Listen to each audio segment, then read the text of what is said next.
Welcome, everyone, to Talk with Sally. I hope all of you guys had a fantastic day. Tonight, I do have a very special guest for you. He is anonymous, and we're going to keep him anonymous. He goes by Squishy, and he is a former bank regulator. He knows the ins and outs of what is going on in the banking system. Before I bring him on, I want to just hurry before I forget is remind all of you guys about a fundraiser that I'm doing. It is a give, send, go for one of my dear friends who needs a kidney right there. I'm going to go ahead and paste his links in all of the chats for you guys so you guys can find it easily. Woot woot. Let's welcome our chat. Oh, thank you, Julian. He's already on it for me. Thank you so much. Jeez, it's amazing. Hi, Mrs. Mac. Welcome. How are you doing today? Yay.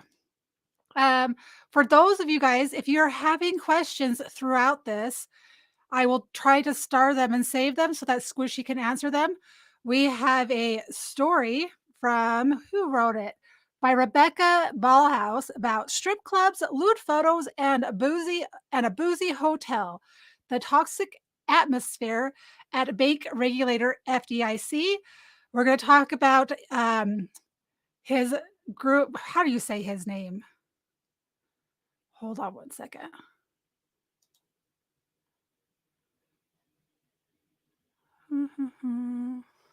Give me 3 seconds to pronounce his name.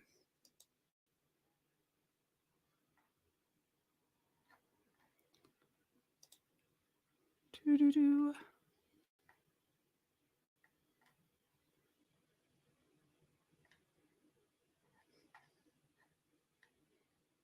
Okay, so FDIC Chairman Martin J. Gruenberg and his replacement. So we're going to talk about who his. Want me just to say? I'm going to bring you on in 3 seconds, Squishy. I don't think did. I remember to share this give send go. Got the give send go, and I'm just going to show you how cute this is because it's so cute. Can I share that instead? Oh, it's not going to allow me to share, guys. But go click on that link for that give send go for Julian. And then we are going to bring up Squishy. I will let him introduce himself once he comes on. So let's go ahead and get started with that.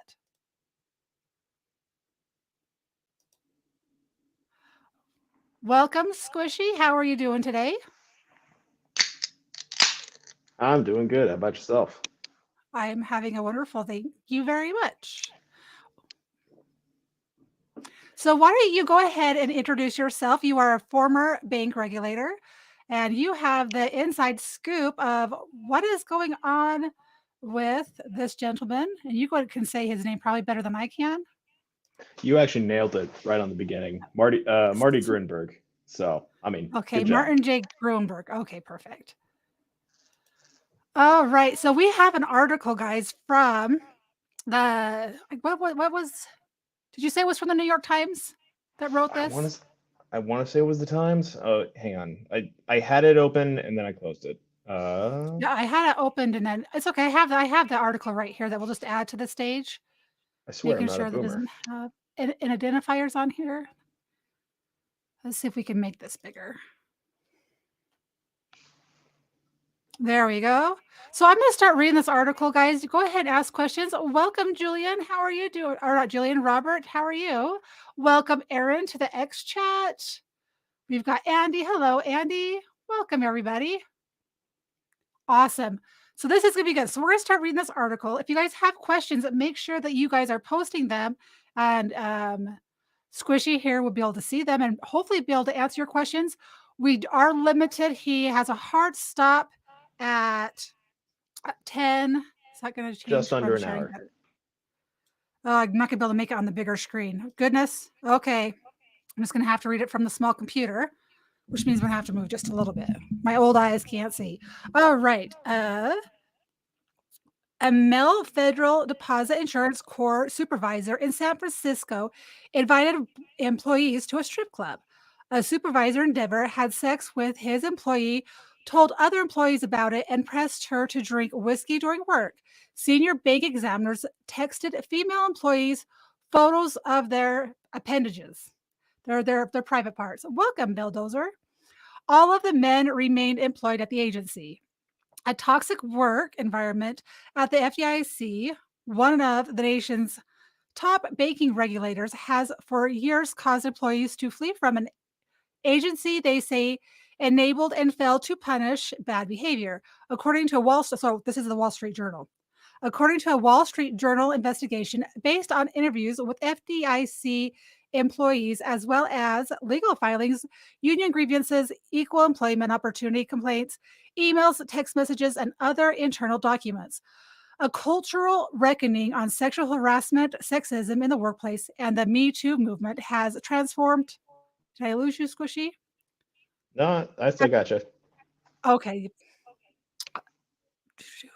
Sorry, let me start this paragraph over. A cultural reckoning on sexual harassment, sexism in the workplace, and the Me Too movement has transformed offices in recent years. Yet the FDIC continues to show a hesitance to impose harsh discipline on managers accused of misconduct, employees said.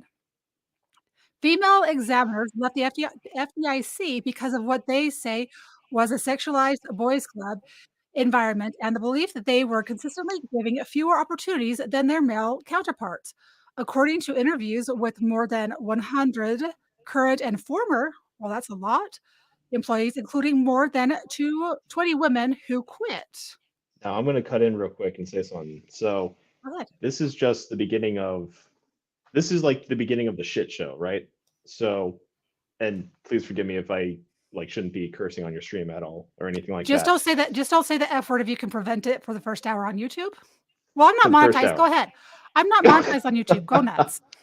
Okay, so this is really the beginning of the shit show. So, ever since this, the FDIC, and I'm going to skip ahead in time real quick.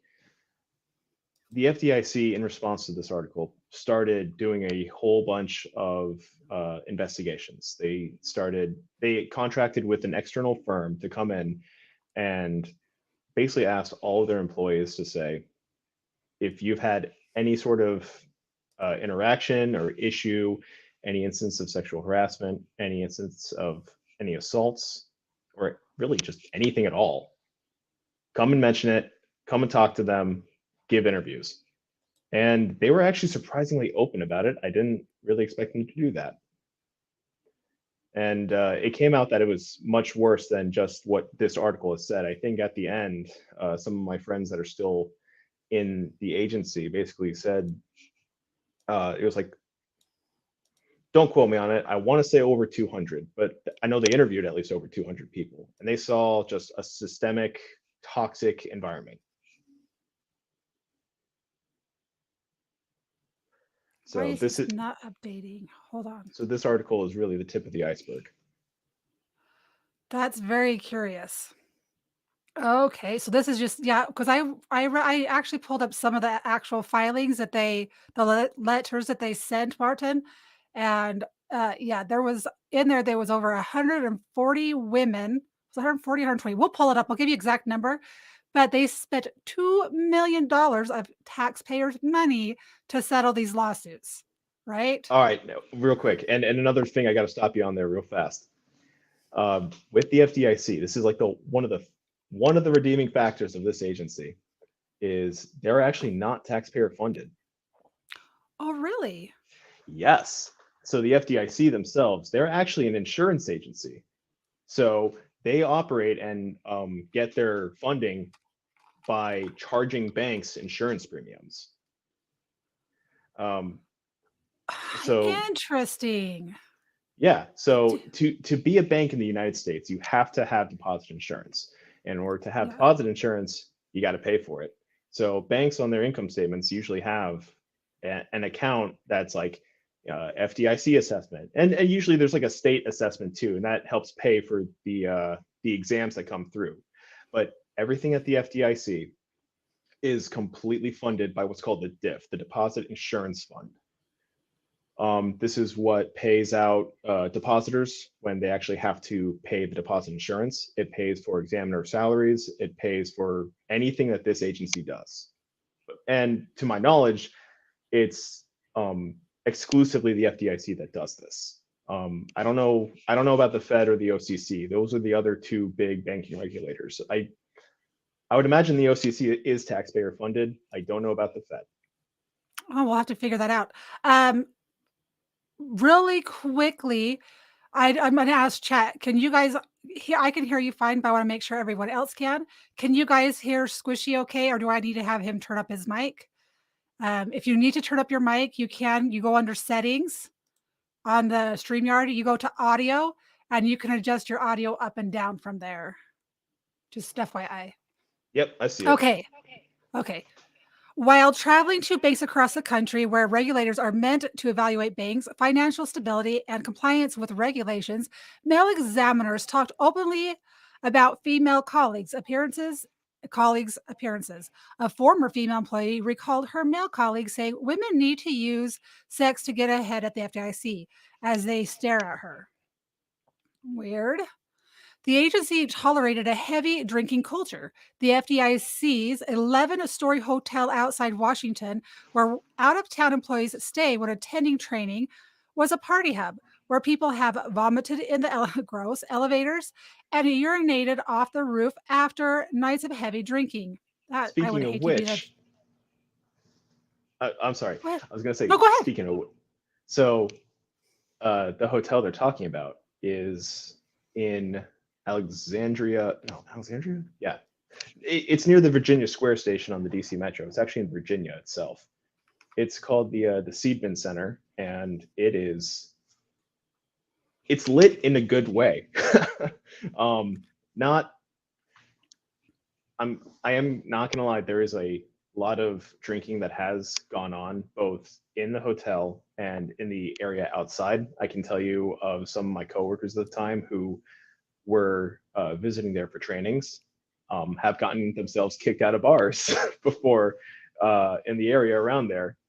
I actually have been at this center as well, and um, yeah, I have seen a couple people that are maybe a little bit lit.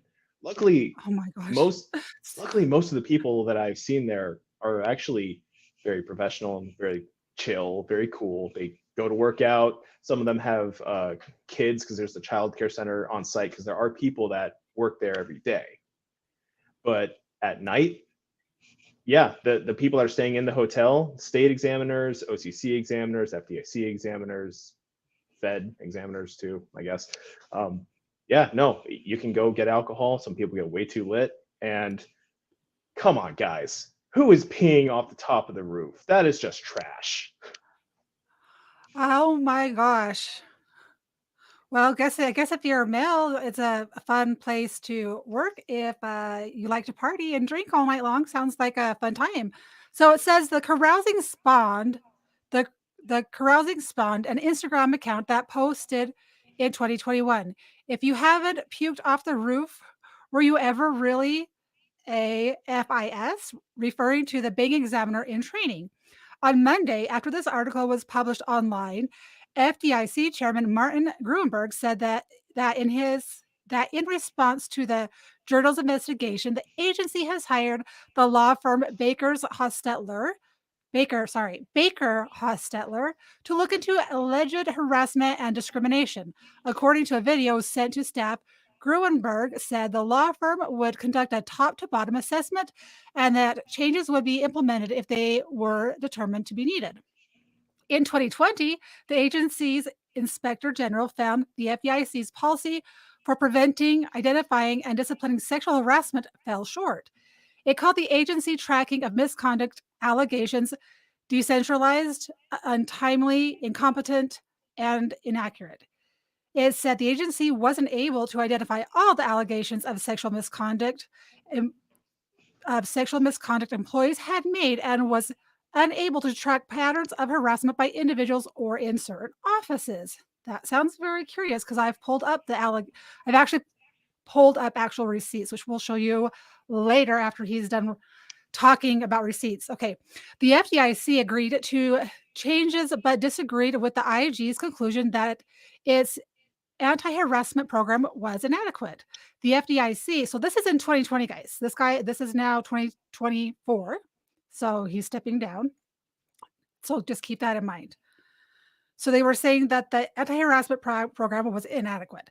The FDIC told the Journal it hasn't identified issues related to sexual harassment since 2020 in listening sessions, annual surveys, exit surveys, and meetings with employees resource groups.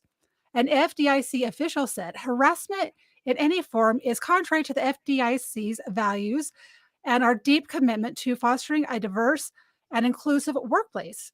She said the agency has training, reporting, and oversight programs aimed at creating a safe and equitable environment where all employees can feel valued and respected.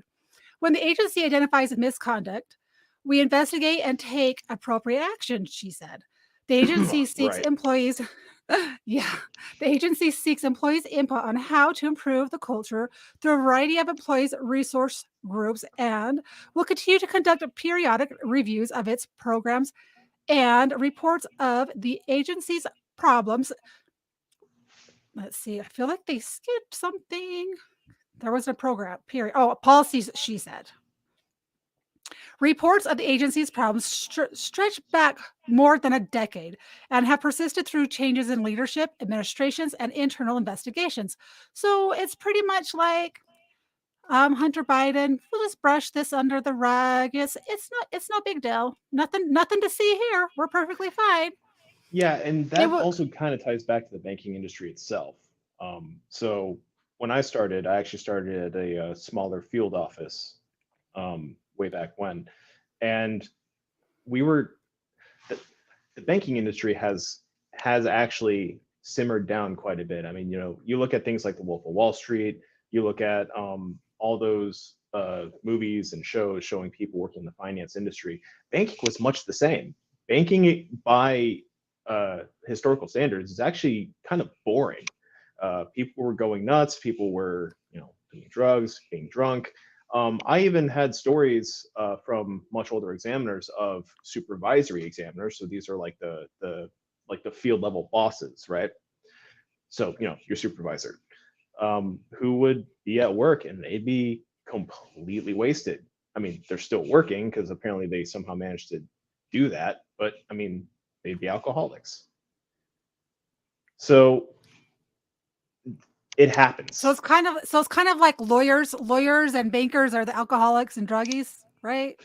Yeah, I mean, put Nick Regatta in a bank. Oh wait, no, he was in Wells Fargo, so there you go. Nice. Okay. It was just okay. Reports of agency problems stretch back. We read that already. It was just an accepted part of the culture, said Lard Lemmer, a former examiner in training. She quit her job in 2013 after 3 years in which she said she was denied opportunities to advance. Followed back to her Dallas hotel room by a male colleague during training, invited to a strip club in Seattle by other bank examiners, and sent an unsolicited naked photo by a colleague.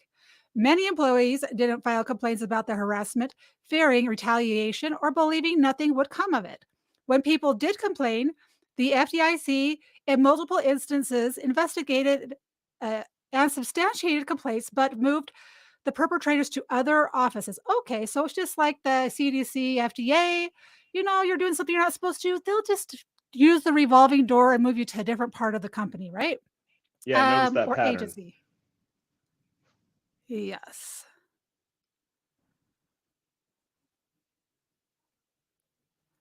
So they would move them to other offices instead of firing them, which for federal employees can be a difficult process. Oh yeah, it's hard to fire a federal employee. So moving them to another office is usually what they do. The Yeah, also bear in FDIC. mind, sorry. No, Also go bear in ahead. mind, yeah, bear in mind, FDIC and a lot of the Treasury employees they are represented by a union. There's the NTEU. So if they have misconduct and they're doing these things, they do still have the union backing them up. So that Okay. just adds to another level of difficulty in actually getting someone fired from a federal job, at least on the Treasury side of things. That is crazy. So it says here the Wild West. Current and former employees across the country describe a pernicious culture They said that's right. Pernicious culture for staff in the FDIC's regional offices, exacerbated by the relative freedom of bank examiners traveling for days or weeks at a time. Some called life on the road the Wild West. You know, guys that go and travel and they wonder why their wives get nervous. One of the female examiners who received a photo of a colleague's appendage was traveling. You guys know what I mean by appendage because I am on YouTube. Was Yeah, they're traveling with fingers, a right? team. What was that? I said, yeah, they're fingers, right? Yeah, exactly. Was traveling with a team to conduct a bank exam in North Carolina in 2018, according to the text message reviewed by the journal. She decided to avoid a confrontation about it because the team was staying at the same hotel and working closely together, she said. Another examiner, Naya Sin, That's I'm going to say Sing. Okay, it is Singh. Okay. Joined the FDIC's San Francisco office in 2017 as a trainee, her first job out of college. She was immediately sent out on the road trip, a typical assignment for trainees. For examiners in some offices, that could mean traveling as many as 100 nights a year, often with all or mostly male teams, although travel has been reduced somewhat since the pandemic. At first, Singh, eager to make friends in a new city, attended team happy hours, and spent time with colleagues outside of work. Eventually, she began withdrawing from the FDIC's social scene. She continued to feel pressure from her colleagues to come out drinking every night, particularly while traveling, she said. Hey, real quick, I'm going to cut in again. Uh huh. And I want to give a little bit of context on what this person is describing here. Okay. So when she says she joined in 2017 as a trainee, at that time frame, the FDIC had what's called the corporate employee program. It hired people in different cohorts in different cohorts that started kind of all at the same time, right? So, um, she would be in the same class as a group of like 20 some odd people, maybe even as high as 30 odd people. They all start and work in different field offices. So she's not necessarily in the same office as some of her like teammates, I guess, or classmates would probably be the best term. But she goes through all the training. She's supposed to be going through the commissioning process with this, what is generally supposed to be a kind of a close knit group of people. Now, as a FIS, which is what she would be, a financial institution specialist, um, she is going to basically be doing everything that an examiner does, just being paid less because it's supposed to be the sort of like, it's like an apprenticeship, right? You're supposed to get on the job training. You're supposed to be learning how things work in the bank, dealing with bank management, with the higher level examiners actually like chaperoning you, basically. Now, that's how it's supposed to work. I went through much the same program. At some point, I'll just have to say that I was at the FDIC and I did go through the CEP program. So, Okay. So you know. but I was in a different region. I was not in the San Francisco region. Even, even in that region, um, uh, sorry, I don't know what's going on in that San Francisco region because I have heard rumors from other examiners that had to go over there for conferences that just like they come back with stories and rumors about that region specifically that just it piqued my curiosity while I was there. No, I swear to God, Julian, I didn't pee off the roof. It wasn't me. He peed off the roof. He puked in an No, elevator, no, I and didn't. he lived No, to escape. He no, escaped, it and he's wasn't still me. alive to tell about it. But no, as far as this program goes, yeah. So you go into this program knowing that you are going to be on the road for a good long while. 100 nights a year is kind of intense, Whoa. but I mean, kind of like right before the pandemic, it would not be unheard of to go 60 nights a year out on the road. And you actually got an additional stipend awarded at the end of, like awarded in the next year if you stayed out more than I think 40 nights a year. It's called the frequent traveler lodging stipend. Oh, So wow. so for her, she's going out, she's going to learn this thing. Now, when I went through, my office I think was much more cold and more professional because once or twice we did go out to like dinner. We did not we didn't get hammered like that. But then again, I think the people in my office were more sensible, I think. I don't know what's going on out in San Fran. Well, it is California, and it True. is close, to that area of, not too far from Hollywood, right? Or is it quite a ways? Uh, San Francisco is no, because Hollywood's in like Los Angeles, San Oh, Diego, okay, that okay, that okay. whole area. That's a little bit far away. Interesting. Okay, so let's continue with the article for just a minute. Examiners accused her of ignoring them when she declined to drink with them. She said one told her, "You seem a little arrogant."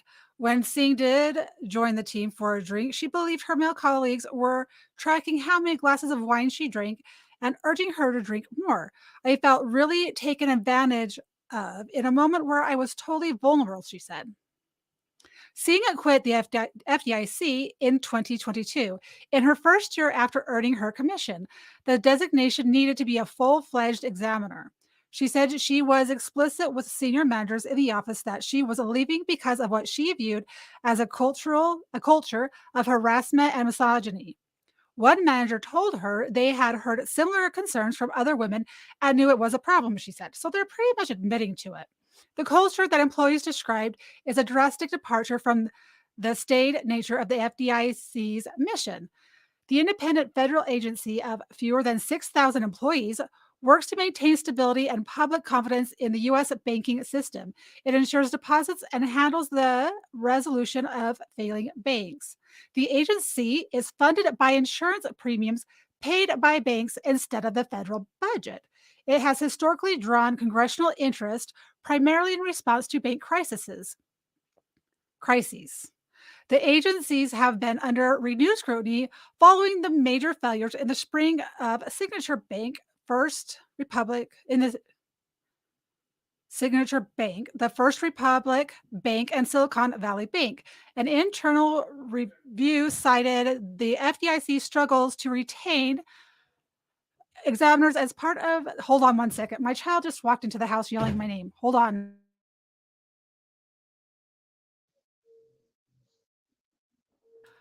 My apologies. No one was home, and I get a kid just yelling my name. That's just what they do. Okay. The agency has been under renewed scrutiny following the major failures this spring of Signatures Bank, First Republic Bank, and Silicon Valley Bank. An internal review cited the FDIC's struggles to retain examiners as part of the reason it didn't detect problems with some of the failed banks earlier. About 60% of examiners were men in 2022, down from around 66% in 2004.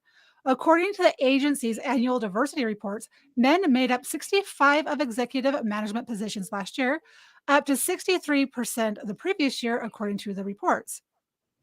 Trainees receive frequent performance ratings from the employees leading each exam, which affect the kind of assignments they receive going forward. Current and former employees said that system said, hold on. I'm not used to reading on a small screen. Got to scroll up just a little bit. Let's start this paragraph over. Trainees receive frequent performance ratings from the employees leading each exam, which affect the kinds of assignments they receive going forward. Those Current and bitches former were the employees. bane of my existence. What was that? Sorry, those performance ratings are done at every single examination you do, and they're called DFFs. It's like developmental feedback forms. They were the bane of my existence. There, I can go into detail later. Keep reading. Yeah, let's get through this article. So if you have to leave, I want you to be able to answer questions.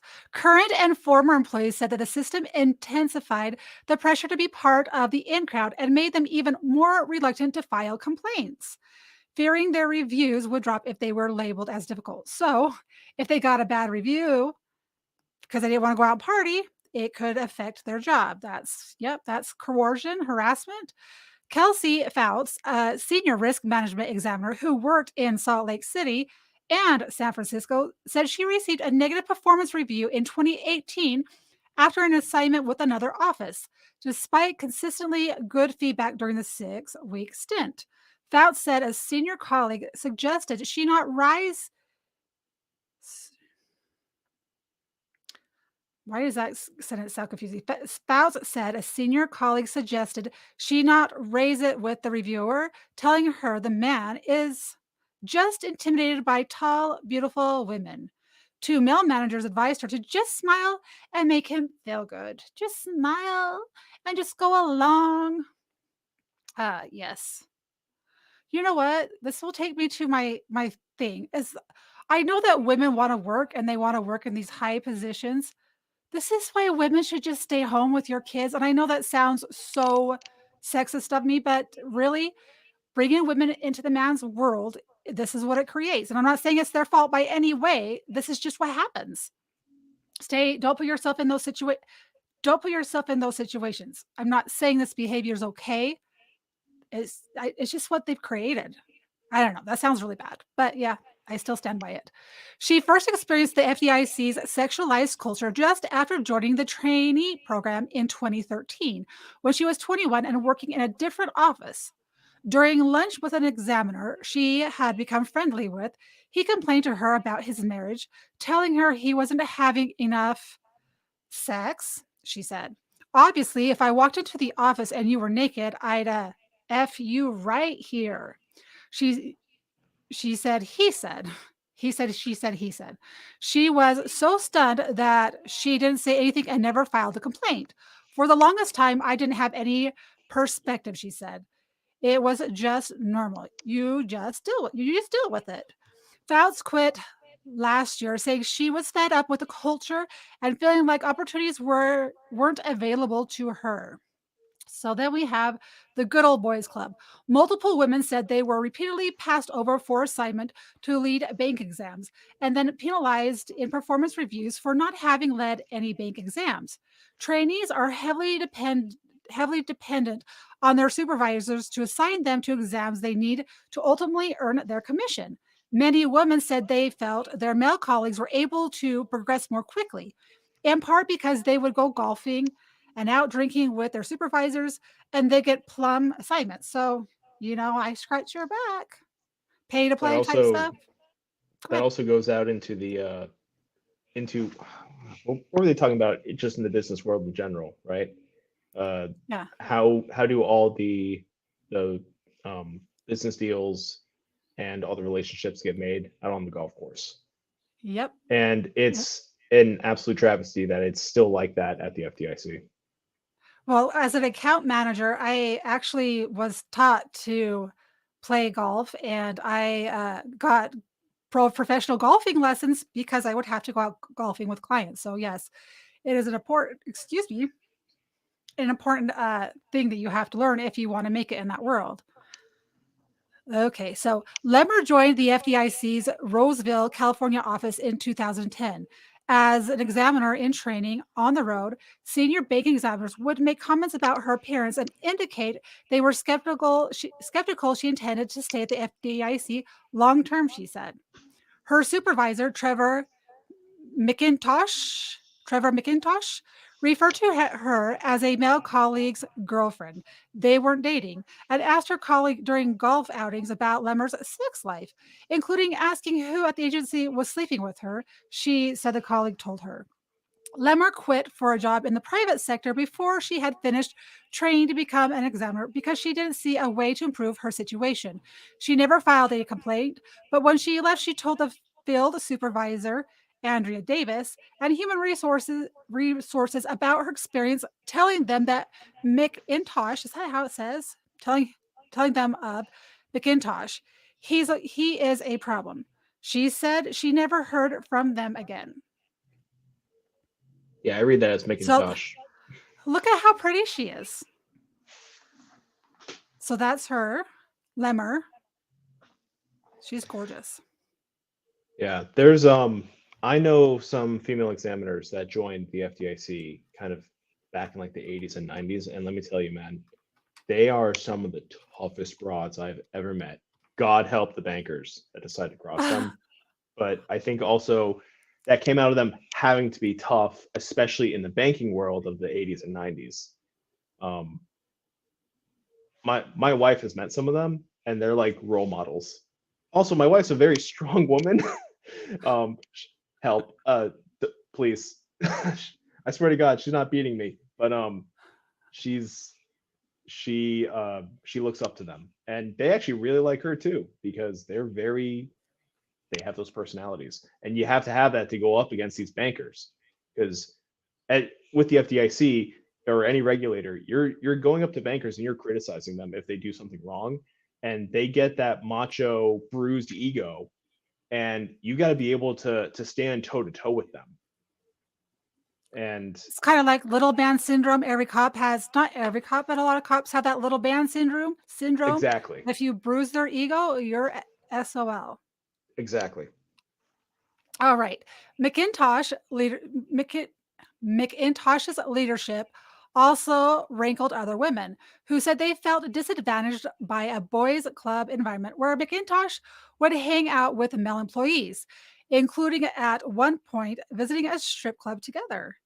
In 2015, an examiner and a union steward, Kevin Burnett, said he raised concerns he had heard about McIntosh, including from Lemmer, with Davis, with Davis, who asked him to talk directly to McIntosh about the problems. After he spoke with McIntosh, Burnett received a $20 gift certificate for a coffee shop as a thank you. Thanks so much for talking with me about your concerns, read the card, written by Davis and signed by McIntosh in another color ink. You have demonstrated the FDIC values in the best possible way. McIntosh, in an interview, said he came to Roseville from an FDIC office where supervisors were blurring the lines between who's a manager and who's an employee, and said he brought that style with him because he had responded well to it. He said he tried to be inclusive in arranging after hours activities, including golf, soccer, and dinners that he sees himself as a social coordinator. When Davis Burnett and others brought concerns to him, he wrote a 4-page memo to Davis outlining how he would improve his communication style, he said, referring to Lemmer as her colleague's girlfriend was completely inappropriate, he said. But he denied making any sexual comments and said he did not recall Burnett raising those comments to him. McIntosh acknowledged going to a strip club with male employees after hours while they were traveling, but said he didn't recall it being raised as an issue and that it didn't and he didn't know why it would have happened. He said that after the 2015 discussion with Davis and Burnett, he didn't hear concerns about his conduct again and said he took that as a sign that the steps I had taken to improve my communication style throughout the office were productive. He just got better at being a snake. That's all he's saying here. He said that he remained in his job as a supervisor until December 2022, when he moved to a non-managerial role of similar seniority. He said he applied for the job to improve his work-life balance. Davis didn't respond to requests for comments. That's a shocker. Really? All right. So personal churn. Resignation of examiners in training more than doubled in 2021 to 54 from 24 the previous year and rose to 62 in the first time in 9 months of 2022. The FDIC's IG said in a February report without citing any causes. The agency hires fewer than 200 trainees every year. Only 40% of the class of examiners hired in 2017 remain at the agency, according to the numbers provided by the FDIC. The personal churn is expensive. It costs about $400,000 to train a commissioned examiner over 4 years, according to the IG. The FDIC said its data show that since 2015, female examiners have left the agency at similar and sometimes lower rates compared to male examiners. Last year, 12.2% of female examiners left the agency compared to 11.8% of male examiners. The agency, however, has highlighted its struggle to attract and retain female examiners in every annual diversity report since 2011. In some offices, particularly those required less travel, employees said they found the environment professional and didn't experience inappropriate behavior or harassment. Okay, that's the traveling thing. The FDIC has more than 80 office locations, and current and former employees said many of the regions operate as their own fiefdom. Fiefdoms, meaning a regional or field office culture depends heavily on the people in charge. Randall Ditch, a supervisory examiner in Denver, was demoted in 2014 to a non supervisory examiner position in Tulsa, Oklahoma, after having sex twice with a subordinate female employee and a number of other rule violations. According to the records of his case before the Merit Systems Protection Board, an independent panel that hears appeals for federal employees over personal decisions. Ditch had urged the women to not be a pussy and drink a shot of whiskey during work hours, the records show. He also told the women after she rebuffed him that he had feelings for her and was going to try to reassign her. He told another subordinate employee that he had slept with the women, the record indicates. Holy cow. In deciding to demote Ditch rather than hand down a harsher penalty, the agency considered mitigating factors, including his 25 years of satisfactory performance, lack of disciplinary record, and that he got along with fellow coworkers. Yeah, that Ditch, lack of disciplinary record is such BS. yeah. I'm sorry, Sally. It's just like, I'm sorry. How are you gonna sit there and talk about, oh yeah, no, he's got no disciplinary record? Yeah, because you guys aren't disciplining the guy. Okay, and you're not writing it down either. You're not keeping records. Exactly. Of course, there's no record. Yeah. Ditch appealed his demotion, denying he committed the alleged misconduct and saying the discipline was to serve according to the documents provided to the journal in response to a public records request. The MSPB denied his petition in February of 2023. Ditch didn't respond for requests for comment. He left the agency this year. Why is everyone leaving? Depending on the nature of the complaint, if they don't believe a manager at a field office or a regional office was doing the right thing rather than fire them, they may move them to give them another chance because it's hard to fire them, said Glenn Bjorklund. I would say Bjorklund. Bjorklund, a former senior human resource official at the FDIC who left in 2011. And here's a cute little note right here. Kevin, thanks so much for talking with me about your concerns. I know it wasn't easy, and I admire your courage and integrity. You have demonstrated the FDIC values in the best possible way. Team SAC will be better because of it. Thank you, Andrea and Trevor. Okay, that's disgusting. An examiner in training complained about harassment by Jim Kiss, a field supervisor in San Francisco, to as a trainee liaison as early as 2014, according to an email reviewed by the journal. Kiss remained in charge until this summer, when multiple employees further complained to management, according to the current and former employees. By the way, guys, this article was written, I believe, in November of 2023 roundabouts, just to kind of give you time right perspective. At the end of last year. Yeah. So Kiss remarked on employees' appearance, made homophobic and harassing comments, and talked about his drug use in the office, former employees said. He bragged about his sex life and talked about the importance of sex in keeping a marriage strong. Management has started looking into the working environment in the field office in 2022, a former FDIC official said. This summer, after the journal began speaking with women about Kiss's behavior, he was moved to a temporary position of acting case manager. He is currently on leave. That's a shocker. Internal investigators are looking into Kiss's leadership, according to the current and former employees. Kiss didn't respond to requests for comment. I wonder how much they're getting paid to keep their mouths shut. Also in San Francisco, multiple employees in 2013 complained to management that field supervisor Hein Jimmy Nguyen made, sorry, huh? I've heard different ways of pronouncing that name. Probably Win or Wen. Win. So Nguyen is Win.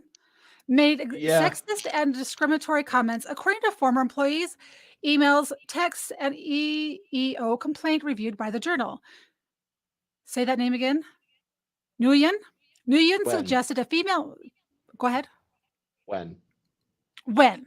When suggested a female employee who had recently earned a new compliance certificate should get her Mrs. designation next. He made sexual comments about women's appearance. He described gay men in the office as my little princess and invited male employees to a so called ex cafe that the city of San Jose later cracked down on, according to employees and documents. The FDIC demoted him to an examiner's position and moved him to the agency's office in Raleigh, North Carolina, telling employees he was going to spend more time with his family, former employees said. It was my error and lack of judgment, Wen said in an interview. I moved on and I've learned from it. He said he felt his punishment was harsh and described the experience as traumatic. You poor little guy. He said the establishment to which he invited employees was a sex cafe and more of a club strip joint. 3 years after he was transferred, Wen got a job at the office of comptroller of the currency, another federal bank regulator, and is now a manager there. Hopefully, they just have straight and male employees there. People came forward with horrific allegations that were substantiated about treatment of women and marginalized people, said Burnett, who was among those who complained. There was no recognition that we were mistreated. No recognition that it was wrong. No recognition the environment they placed us in was inappropriate. Okay, here comes drinking on the roof. Here we go. Drinking Oh, on the roof. I The swear to God, I agency's didn't do it. You're guilty. The No. agency's IG report in 2020 cited a survey in IG conduct in 2019 that found 8% of more than 2,300 respondents said they had been sexually harassed. Some 38% of those harassed said they didn't report the incident for fear of retaliation. The FDIC received 12 allegations of sexual harassment from 2015 to 2019, the report said. In response, the agency agreed to improve training and tracking of allegations and required preventative or corrective actions to be taken within 60 days of receiving notice of a report of harassment, among other changes.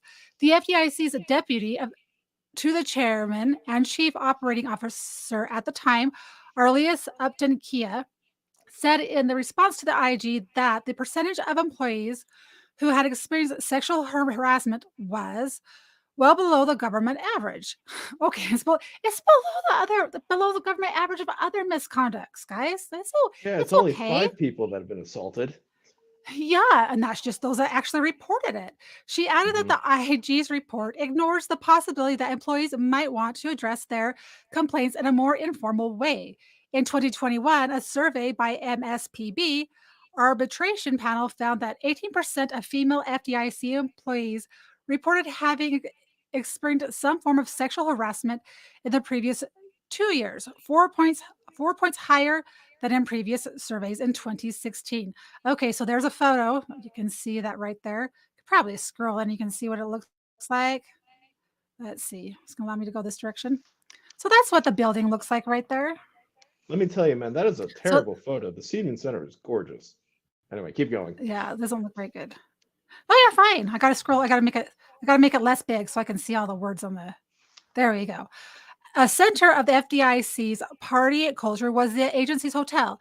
The FDIC spent more than $100 million in the 1980s to build a training complex in Arlington, Virginia, that included a hotel for agency staff with more than 350 rooms, an outdoor pool, and a rooftop patio. I want one of those. The FDIC said the hotel and training complex saved the agency money. Employees from new hires to supervisors often gathered on the roof for drinks, buying alcohol at the nearby liquor store.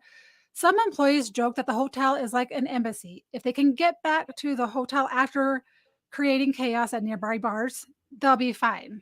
Okay. You just got to get back to the hotel, even if you cause Right. hell at the bar. Okay. Trips to the complex eased during the pandemic, but have rebounded since then, with employees as recently as this summer drinking on the roof and hitting nearby bars before arriving hungover at training the next day, a current employee said. The FDIC said if it learned an employee was habitually drinking intoxicating beverages, it would be grounds for a personal investigation and potential removal. One FDIC employee lived near the hotel and said she gave the hotel staff her number in case of emergency. She said in recent years, until she left the agency, she on multiple occasions received late night calls that required her to run over and deal with employees stumbling back in. On two occasions, she said she had to make sure employees didn't need to go to the emergency room. That's a lot of drinking if you're having to go to the emergency room. In 2016, an examiner in training was charged with driving under the influence when he was found passed out behind the wheel of a running vehicle outside the FDIC hotel, according to the police records. He pleaded guilty. I would say he pled guilty, paid a fine, and had his license suspended. 2 years earlier, an examiner who taught a compliance class to employees was arrested at the hotel past midnight after throwing a party in his room, where he became so inebriated that other employees felt they were being held hostage as security repeatedly called the room, according to current and former employees. He was charged with public intoxication, pled guilty, and paid a fine. Court records show neither man was fired. Written right to Yeah, if you Rebecca want to Ballhouse contact at her with Rebecca. questions. Yes. So, if guys, write to Rebecca Ballhouse at rebecca.ballhouse at wsj.com. Okay. And that was in November of 2023. So, this is pretty recent. All right. Does Go ahead and take it from there, Squishy. Well, not much to say. I mean, it's a massive mess. Yeah, so that article was absolutely the tip of the iceberg. I've been to the Seaman Center multiple times because I was there before the pandemic. During the pandemic, they switched to all like virtual classes, so literally nobody was going there. The hotel's nice, usually. Rooms are clean. I mean, seriously, the cleaning staff has probably seen it all, so they're just super nice. They were always cleaning my room. I swear to God, I wasn't doing anything. Um, but some of the behavior that is outlined here is just absolutely disgusting. Um, like I will admit, I have, yes, shown up to one of my classes hungover because I went out with friends. I had like, 3 Jack and Cokes while, having some nachos. And that's all I had. And then I get home, go to bed, wake up. I'm gonna pause you for 3 seconds. Are you fidgeting with something or clicking with something? Oh, sorry. Yes. So whatever that is, stop doing that for my listeners and Sorry. for my sanity. Sorry. Continue on. You're fine. Yeah, no. Like I have, yeah, I have woken up hungover. I've had to go to classes like that. And there's a line between that and the activities that are being shown in this article. And the fact that the higher ups were not addressing it and we're just moving these people around is unconscionable. I know I have sat with in meetings with regional directors. So RDs are in charge of regional offices, and regional offices are like really high up. Like if you're an RD, you're not that far below the chairman himself. There's an RD who I have heard talk and say, yeah, I had to deal with one of these problems before. And he basically told the guy, like that actually ended nicely because that guy was eliminated. Like he's gone, no longer with the agency. And when you're fired from the federal government or a job like that, it's very difficult to get rehired, especially in the banking field. So that's like one of the good times. But the fact that they move these people around, it's not answerable. Martin Gruenberg was chairman during a good amount of some of these times. Some of these times that are outlined in this article, though, are actually taking place when Chairman McWilliams was also in charge. And so she started it from 2018 until the Democrats on the FDIC board of directors staged a coup against her because she was a Trump appointee. Okay. That's a whole other story. But when she was ousted and she just didn't want to deal with them, they put Marty back in as interim chairman and then reappointed him as chairman until here we are now. So he's had multiple tenures at the FDIC. He's been at the top. He had multiple options to actually address this and nip it in the bud, and he didn't. That's my rant. Okay. Just one second, because it's getting close to. It's almost 10 o'clock your time, correct? It is almost 10 o'clock my time. I'm going to leave. Get your questions ready. I'm going to come back. I swear. Okay. So I'm asking you one favor before you go. Entertain the chat real quick while I use the restroom, because I have other articles I'm going to share with people. So. Okay, I'll tell them some of the rumors I heard about the San Francisco office. Go nuts. Woo! All right, chat. Ready for some story time? All right. So anyway, I have heard from some other examiners back when I was a phys. There was an examiner who had to go out to the San Francisco field office for some training. And this is where I heard some of those rumors from. First thing he did is he made the mistake of visiting San Francisco in July during Rainbow Ramadan. And so his taxi that was getting him from the airport to the regional office had to kind of turn down, and there was a pride parade, and he just saw a guy, classic San Francisco, stark naked, American flag sticking out of his ass. Fun times. That's just San Francisco, not the FDIC. Within the FDIC, there is a rumor that there was a supervisory examiner who was very into burlesque and doing like burlesque dancing. The rumor is, and it's still unconfirmed, unfortunately, that she actually has like photos of her topless with the tassels swishing around from her chest, like right up in her office where people can see. So, fun times. But I will also tell another story about when I was actually in DC. Mates actually got kicked out of a bar.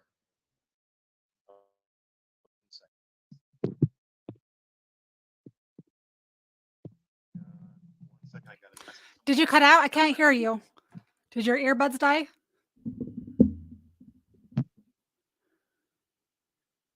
Hello, hello, hello?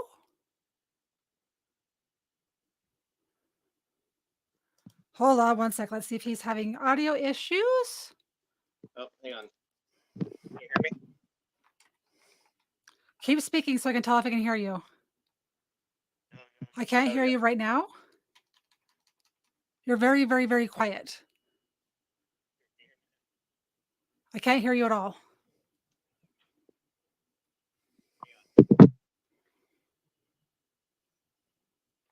Can't hear you.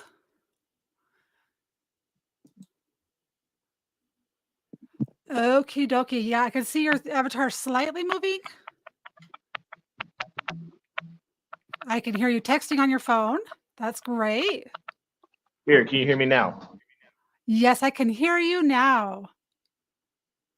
All right, give me like 2 seconds. Okay.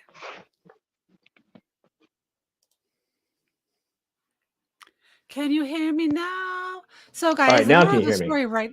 Yes, I can hear you. Yes. Okay, that's actually my heart out. Give me. I'll be right back. Well, just tell me how long you're going to be, because I like I said, I pulled up a couple of articles that we can read, or not articles, but filings and complaints by the. Anywhere between 30 minutes to an hour. Okay, that's okay. If I can entertain everyone for that long, then we'll still be here, because I want to hear more about the direction that the banking system is going and stuff like that. So. All right, will do. I'll let you know ASAP. Okie dokie. Okay, guys, I was hoping that article was not going to take a full hour to read, but it did, and that's just the way life goes. He sounds very, very knowledgeable, which is kind of fun. I did pull up some not articles, some filings um, that were made by, let's see who they're from. Let's see. So who's going to replace the current FDIC and some other articles. So let me pull those up real quick because I want to share them with you. Bang, bang, bang. There you are. Hello, hard out there for hard out there for a pimp. Welcome to the chat. Let's see chat. Does anyone have any questions for me before I start pulling up some more articles? Or are you guys good to go? Let's see here. Oh, I didn't mean to close the chat. There we go. That's better. Okay. Hi, MB. Welcome. And welcome, Denver. I didn't get a chance to say hi to you. Thanks for being here. So, after these complaints have been filed, yesterday, he said that he is stepping down, or in the last week, Martin Gruenberger is stepping down as chairman, and they already have his replacement. But let's go ahead and look at his complaint. Let me pull it up really quick. I'm going to multitask here. Usually I have this all pulled up, ready to go. Let's see. Bang, bang, bang on the door, baby. You guys are killing me today. Okay. Open, open, open. Let's see. I'm gonna read the final letter because I thought that was pretty dang interesting. The final letter that they sent him. It's not very long at all. It's like a page. It's not like the last one. So let me share that screen real quick with you guys.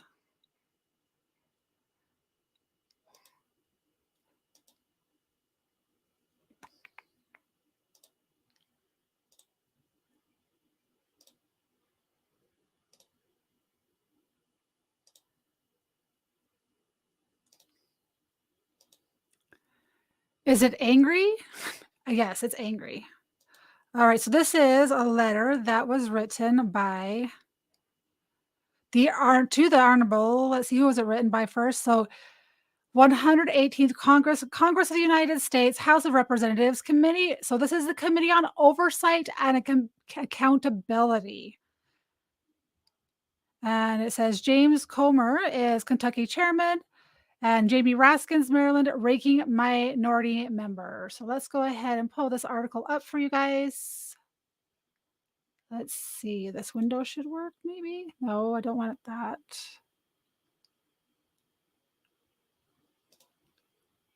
Let's do this layout. Okay, this will work here. So, to the Honorable Martin J. Gruenberg, Chair, Federal Deposit Insurance Corporation. We don't need that address. Dear Chair Gruenberg, Gruenberg, the Committee on Oversight and Accountability is investigating detailed recent reports about toxic workplace culture at the Federal Deposit Insurance Corporation, FDIC. The reports by the Wall Street Journal describe an abusive culture of sexual harassment and discrimination within the FDIC and a lack of internal processes encouraging reporting and effective responses to such allegations. FDIC was established to restore and maintain confidence in times of crisis. On the heels of several bank failures, which shook confidence in the banking system and led the Biden administration to take unprecedented steps to contain further panic, the allegations of a culture of tolerating harassment at the FDIC weakens the credibility of the agency. We request a briefing, documents, and communications related to FDIC's investigations and response to allegations of sexual harassment and discrimination, as well as its view that these are no longer ongoing issues at the agency. This is getting pretty good. According to reporting, female employees within the FDIC have been subjected to a hypersexualized culture in which senior bank examiners texted female employees photos of their appendages. No, who sends females pictures of their junk? Okay, girls don't like that. Girls don't like to get pictures of men's junk, whether they know them or whether they don't. Okay, women are just prettier to look at. I like men. I'm just saying, but no girl wants to see a picture of some man's junk. It's just really weird. It's just weird. According to reporting, female employees within the FDIC have been subjected to hypersexual. I already read that whole. Okay, pressure subordinates to drink excessively and subjected them to lewd comments and advances. Every dude ever ask our wives that they love it? I don't know. I don't know. Yeah, I guess if it's your partner, I guess it's not weird. I don't know. You've only done that when asked? You guys. Wow. I just don't ever think it's a good idea to send anything via text because once it's on the internet, even through your cell phone, it's there forever. Okay, continuing on. Additionally, the article described a culture which discouraged reporting and responding to misconduct. Female employees who refused to be part of this abusive culture were sometimes retaliated against. They were not given opportunities to lead bank examinations. So that's how they make their money and that's how they make their commissions. So if they're not going out on the road and doing these examinations, then they're not making money and they can't progress up the hill. The poor FBI agent having to go through go through your gallery. Oh, it's very intentional. They probably love that. JC JC Do Re Mi. Finally got that right. Today, um, they were not given opportunities to lead big examinations and were limited to their career's advancement, creating additional pressure against reporting harassment. These are not the first instances of alleged misconduct in which you have been involved. At a November 15th, 2023 hearing before the House Financial Service Committee, you had to blah, blah, blah, whatever that says right there. Okay.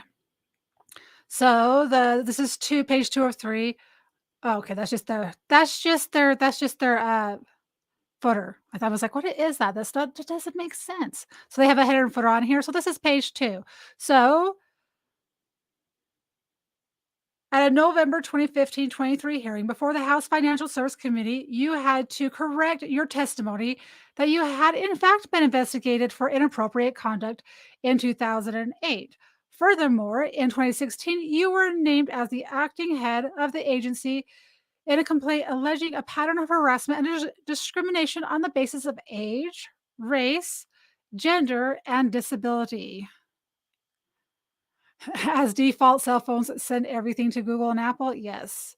Apple and Google know everything. That's what cracks me up when people are like, I don't want to get ID verified on X. People are going to, if I do that, they're going to know who I am. They already know who you are. Don't fool yourselves. All right. According to an FDIC Inspector General report from July 2020, the FDIC had not established an adequate sexual harassment prevention program and should improve its policies, procedures, and training to facilitate the reporting of sexual harassment allegations. Based on these reports, it appears that instead of addressing these issues, the FDIC may have turned a blind eye to sexual harassment and discrimination within its staff. In fact, according to reporting, offenders were often reassigned, including the director of the Office of Minority and Women Inclusion, who was accused of telling a Black employee that slavery was not at all bad. And he was reassigned to the training division rather than being fired. So I always thought that the FDIC was paid by our government. So when they're doing federal bailouts, this is very interesting. I need to ask him when he comes back, Squishy. If I would have known he had an obligation at 10 prior to setting the stream up, I would have started an hour sooner. Do do do.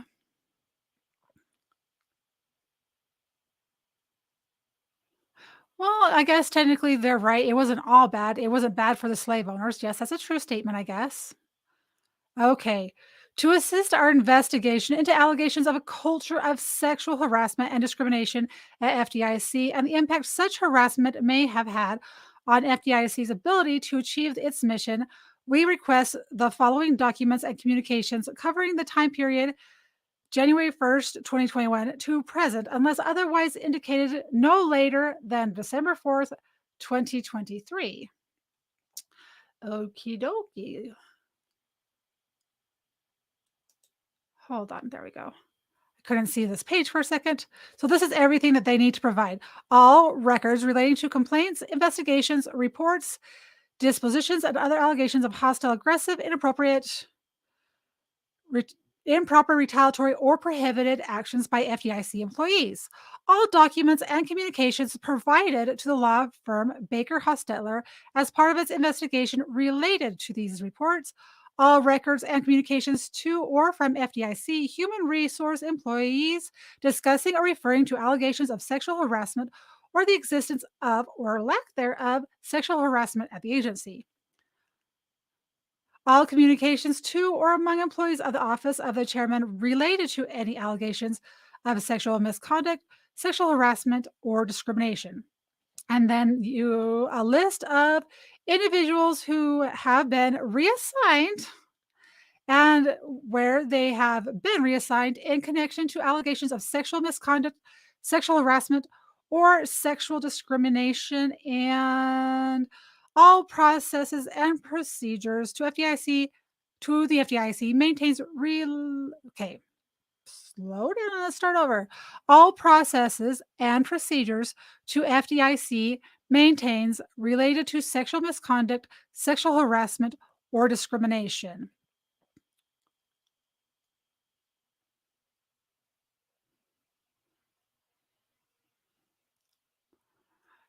If you want appendage pics, if you want dick pics, dick pics doesn't sound the same. If you want dick pics, she's going to straight up ask. Believe me, I've received tons of unsolicited pics from chicks, never once sent one. Ladies, not everyone wants to shag you. Just talking. Well, that's true. Oh my gosh, Julian. Oh my gosh, you're cracking me up tonight. All right. We also request a briefing by senior agency officials on the allegations raised against the agency and its employees as soon as possible, but in no event later, than November 27th, 2023. This is how slow our justice system and our oversight committees work. This is in end of November 2023. To arrange the briefing or ask further questions, please contact blah, blah, blah, blah, blah. All right. Now, where was the one that had remove this? See if I can find this other. That was November 2020. Oh, this is the one I liked right here. This was the article that I liked. He's been sharpening his teeth for years. Okay, I'm going to represent this again.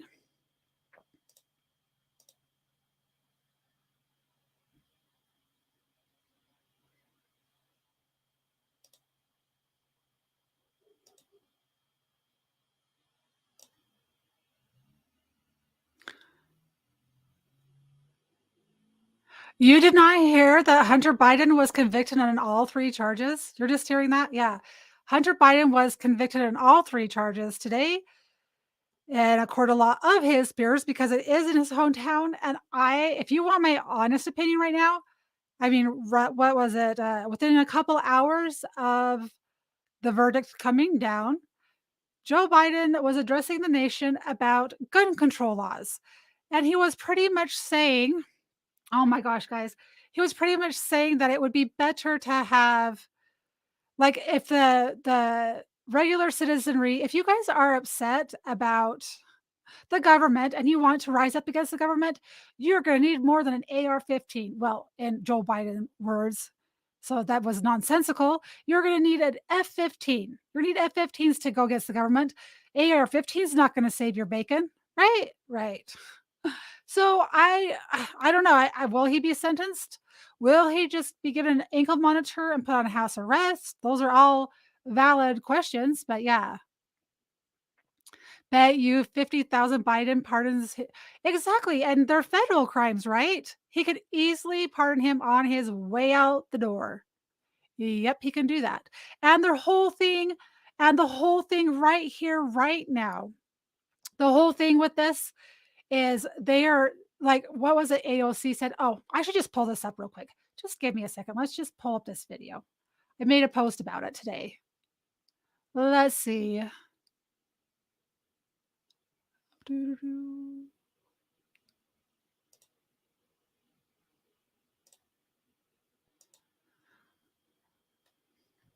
Give me 3 seconds. I'm just pulling up this video right here. Oh, here it is. It's not even buried. Let's move this window down here. Make it easier to share.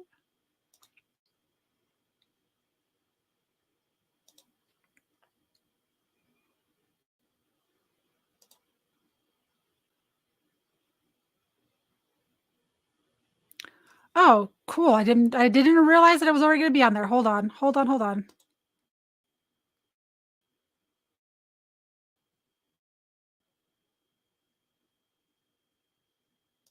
Can you guys hear that at all? Because I couldn't hear it. Let's push pause. Could you guys hear that? Let's unmute the shoot. Okay, here we go.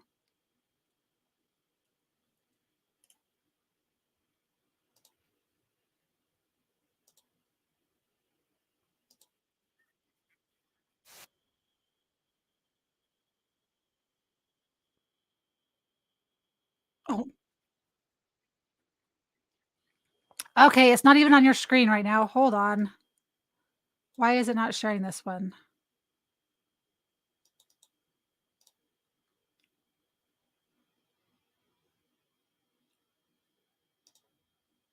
Oh, he's already back. Hold on one second. Let's present this really quick, this video. Actually, I could add him to the stage and he can actually talk to you while I get this ready to present. Are you there, Squishy? Can you hear me? Yes, I can. Perfect. I'm just So pulling what up I a miss? video. So we just went over a complaint of everything that they needed to provide to the oversight committee. And I was just about to pull up an article. I'll pull that up one second. A different article. But what I'm showing right now is after the verdict, AOC's position on it from Twitter. But I'm trying to share the screen real quick. Oh, Congress. Okay, here we go. Let me know if you guys can't hear it. Okay, there you go. Essentially confirms that the justice system works fairly and treats both sides equally. What would Republicans point to as a two-tiered system of justice when the president's son was just convicted of a crime? I mean, if anything, this shows the difference that Democrats are willing to accept when our justice system works as functioned and as designed. We're not here contesting the results. We're not here trying to defund the FBI or the Department of Justice because we don't like the outcome of a given trial. We respect the judicial process. Essentially confirms that the justice system works fairly. There you guys have it. That is our justice system hard at work. God forbid we actually contest elections, especially fraudulent ones. Ayo. Right though, how to like the I called this 2 days ago. I said their talking point is gonna be that there is, see, we're not biased. We will convict on both sides of the aisle. And Hunter Biden was tried in federal court, which means his dad can pardon him, right? He can be expunged of all of his charges. That way, come July 11th, if they go through with trying to convict Donald Trump, then they could say, "Well, the law is equal. See, we went after the first son, right?" What are your thoughts, huh? Yeah, no, if we were going to actually, if the justice system had any fairness, we wouldn't even be discussing the gun charges with Hunter Biden. We'd be going after him for the documented corruption that's in his laptop. I mean, that it's Yes. as simple as that. I agree with you. Anyway, so I was pulling up another letter from Joni K. Ernst in Iowa. United States Senate wrote a letter, so I was going to hurry and read it. It's not very long. Let's see. I hate it. When I share things from my computer versus the internet, I have to go through the whole sharing process. It just takes 1 second.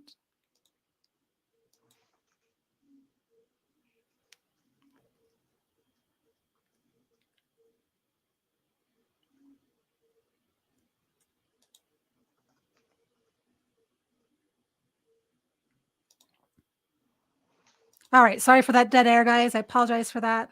So this was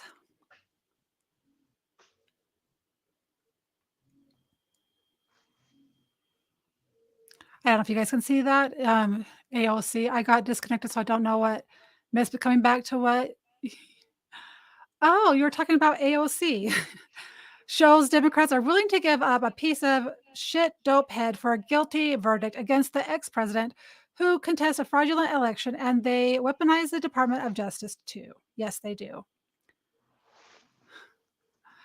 Julian's giving you crap. I'm not reading that out loud. There you go. All right, so let's go via electronic transmission. This is to the Honorable Martin J. Gruenberg, Chairman, U.S. Federal Deposit Insurance Corporation. So this is, Dear Chairman Gruenberg, angry and disgusted aren't strong enough terms to describe my reaction to the sexual harassment and discrimination women working at the Federal Deposit Insurance Corporation, FDIC, are and have been subject to for decades.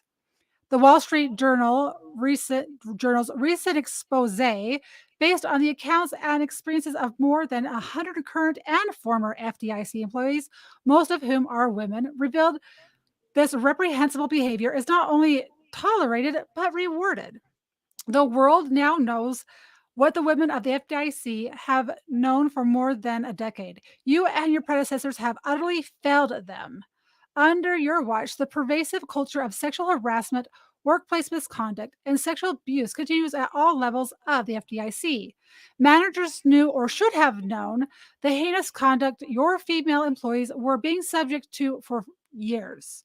In some cases, the managers modeled the belligerent behavior themselves by throwing temper tantrums or making lewd suggestions and comments. The nearly 6,000 professionals and 1,600 contract personnel employed by your agency deserve greater reassurances their rights will be respected. Your move to appoint a special committee to oversee a review of the agency's workplace culture is simply too little too late. Your agency's own Office of Inspector General already conducted a review in 2020 and issued a warning that the FDIC should do more to prevent and address sexual harassment at the time. 10% of the FDIC workforce divulged they had been sexually harassed, with many fearing retaliation if they dared to report the incident. The FDIC disagreed with the Inspector General and took exception to the conclusion, and apparently nothing has changed at the agency. You yourself are also accused of failing your employees. You are alleged to have advocated for the FDIC to hire a particular senior employee despite allegations the official sexually harassed a current employee at the FDIC. So wait, you are alleged to have advocated for the FDIC to hire a particular senior employee despite allegations this official sexually harassed a current employee at the FDIC. As I am sure you know from the Wall Street Journal article, the woman who alleged the harassment ended up working in an adjacent office to the new hire. Hmm. In a separate case, an employee alleged she reached out to you to ask for help addressing a hostile work environment, but didn't hear back. You also are alleged to have promoted an official after the employee left, a ranting voicemail for an employee, and received a letter of reprimand after the incident. Moreover, your alleged conduct on a day-to-day basis at the FDIC led one subordinate to tell an external investigator she had grown concerned that you might grab her notes out of her hands and rip them up. This time, there needs to be more than just a survey of the workforce. There needs to be real ramifications. This includes your resignation. Last year, a New York bank settled a claim with the U.S. Department of Labor, agreeing to pay nearly $2 million to 120 female workers who were subjected to systematic discrimination. The FDIC must be held to the same standards as the banks they regulate. The FDIC has the legal authority to fire individuals who engage in misconduct and disregard for the well being of a banking institution. These same standards should be applied to employees at the FDIC who engage in revolting behavior. The Wall Street Journal reported you and your top deputies have been involved in decisions over high-level examples of alleged sexism, harassment, and racial discrimination in which the agency did take a hard line with individuals accused of misconduct. Rest assured, shuffling the seating chart to move bad actors from one department to another isn't going to cut it anymore. There must be serious consequences, including termination and criminal prosecution when warranted. Given the gravity of the allegations, I expect your special committee to make as such or more of an effort than the reporter at the Wall Street Journal did to follow every lead and identify the individuals responsible for destroying the FDIC's workplace culture. In addition, I expect you to answer the following questions, blah, blah, blah. We don't need to go through all those. Mm-hmm. There we go. So that is what our famous, I guess he's famous now. I didn't know who he was really until you'd mentioned him, I think a week ago. So the Yeah. Honorable Judge Martin J. Gruenberg. Yeah, no, he has all the charisma of a wet paper bag, to be honest. It's actually, I was actually kind of surprised hearing them talk about his anger, because every time I've heard him talk, people like fought to stay awake. But I can actually also give a little bit more insight to kind of the reaction after some of these letters. So it was reported that Marty has announced that he's going to resign, but Okay. he's not going to leave until they actually name his successor, right? Hey, perfect. That is fantastic segues. But yeah, so there's a couple different names, and I'm actually kind of surprised with who got picked because I was about 90% sure it was going to be a black woman. I was 90% sure. But you know what? I'll settle for a supposedly bisexual, blonde hair. I'm assuming blue eyes woman as well. But the person that is named now, and I think the Wall Street Journal and others have started reporting her name, she actually looks like she has the pedigree to maybe do a good job. So that's good. For one, they actually chose someone who is qualified for once. Now, on the local employee level, though, because you can change the guy out all you want, or woman all you want, she's still going to be technically the chairman. But if something doesn't change on the lower levels, nothing's going to happen. So far, people that I know that are still in the FDIC have spoken to me, and just kind of shooting, talking about stuff. It looks like every single employee is going to have to take like additional anti-sexual harassment training type stuff. I know that regional office people, a lot of the higher ups, like the regional directors, have had to take this training, but like everyone's going to have to take it, and that's in person in DC, and it's not going to be something where you can just go on a Zoom meeting and hit mute and then go play games while they yell at you. It's more, you're going to have to be in person for, I don't know, maybe it's a struggle session, maybe it's useful. I don't know that yet. You don't know yet. Yeah, because no one's told me no one has told me like if they've gone, because they haven't been able to actually go out and do it yet. Okay, so have you heard any grumblings at all about any of this stuff when you worked there, like old employees, about these letters going out and about? Like, what's kind of the gossip going around? That's the thing. Outside of like reminiscing about past employees who are gone, who like were drunkards. There wasn't that much going on. Like, if you weren't a woman, you wouldn't be able to tell that there was that toxic environment. You know, what are they saying about hostile work environments? It's like water. If you're a fish, you know, you don't know that water's wet because you're just in it the whole time, right? Yeah. For me, I mean, I've seen the drunken antics, right? I was, before my headphones or something got really kind of cut off, you know, I was starting to tell a story about how one of the people that I was hired alongside got himself tossed out of a bar at one point, and he was like walking home. I mean, to my knowledge, nothing additional came out of that, but you know, nothing additional came from him, at least, because he's actually a fairly decent guy now, and he is no longer at the FDIC either. But he left for reasons other than what we're discussing here. He left because of the vaccination mandates. We lost a lot of people for that. So That is the stupidest mandate that ever existed on the planet. Don't get me started on the jibby jab mandates, because I was fortunate that I worked from home already, because if I didn't, I would have quit. There was no way you could have paid me to. I mean, I've never had a flu shot. There's no way I would have done that. You couldn't have forced yeah, me. there were multiple very, very talented people that were getting ready to leave because they were not going to take the jab. And like at like the very last minute, you know, they finally backed off. And so some people were like, "Oh, that's BS."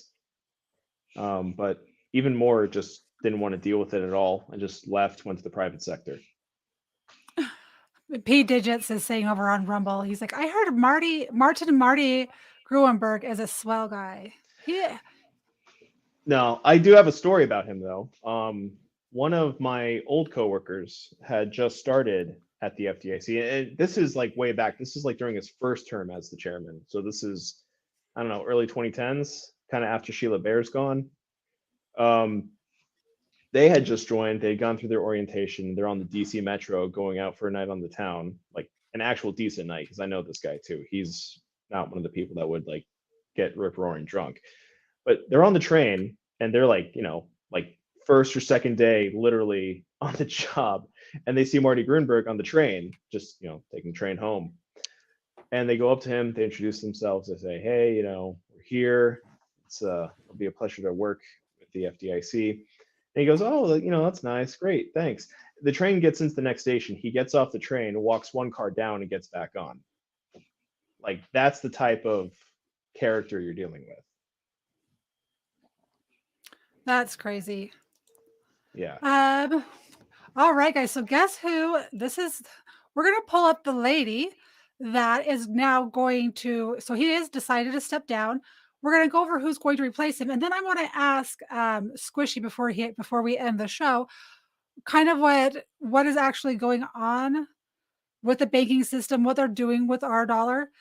So at this time, I'm just going to take a moment that if you guys are in, we're going to reset this stream. We are talking about Martin Gruenberg, the soon-to-be former FDIC chairman, who is being accused of misconduct and allowing employees to go run amok with sexual harassment, drunken binges, and just creating a toxic work environment. And so we're going to go over his replacement in just a minute. I want to say, if you guys are on Rumble, please hit that thumbs up. That really does help me out. Rumble is a performance-based platform. As far as I know, if they're true to their word, they don't use algorithms to push out content. So leaving a thumbs up, leaving positive comments below only if you like what I'm doing. If you don't, leave comments about what you would like to see differently so that I can make it better. That's the best way. Constructive feedback is usually the best for doing that. Guys, if you are on X, go ahead and share this stream out if you're liking it so others can see it. Also, exit the chat and just underneath it where the actual post is, leave a comment. That's what helps me out. When you leave comments on people's posts, people think, oh, this is interesting. Let's continue. Okay. So I appreciate you guys watching this. And like I said, even on X, give me constructive feedback of what you would like differently. So like, share, If you want to support me, you can subscribe to Rumble. It's $5 a month, or I have a locals page where you can go. I have a 24-hour chat going.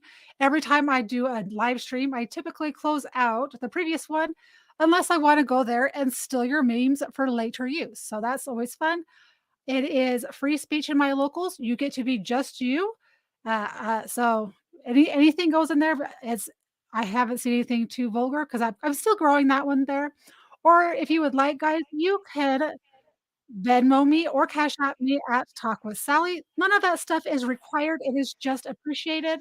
If you are on X and you go to my landing page, at the very, very top, you will see the DM box, and next to that is a little decorative box.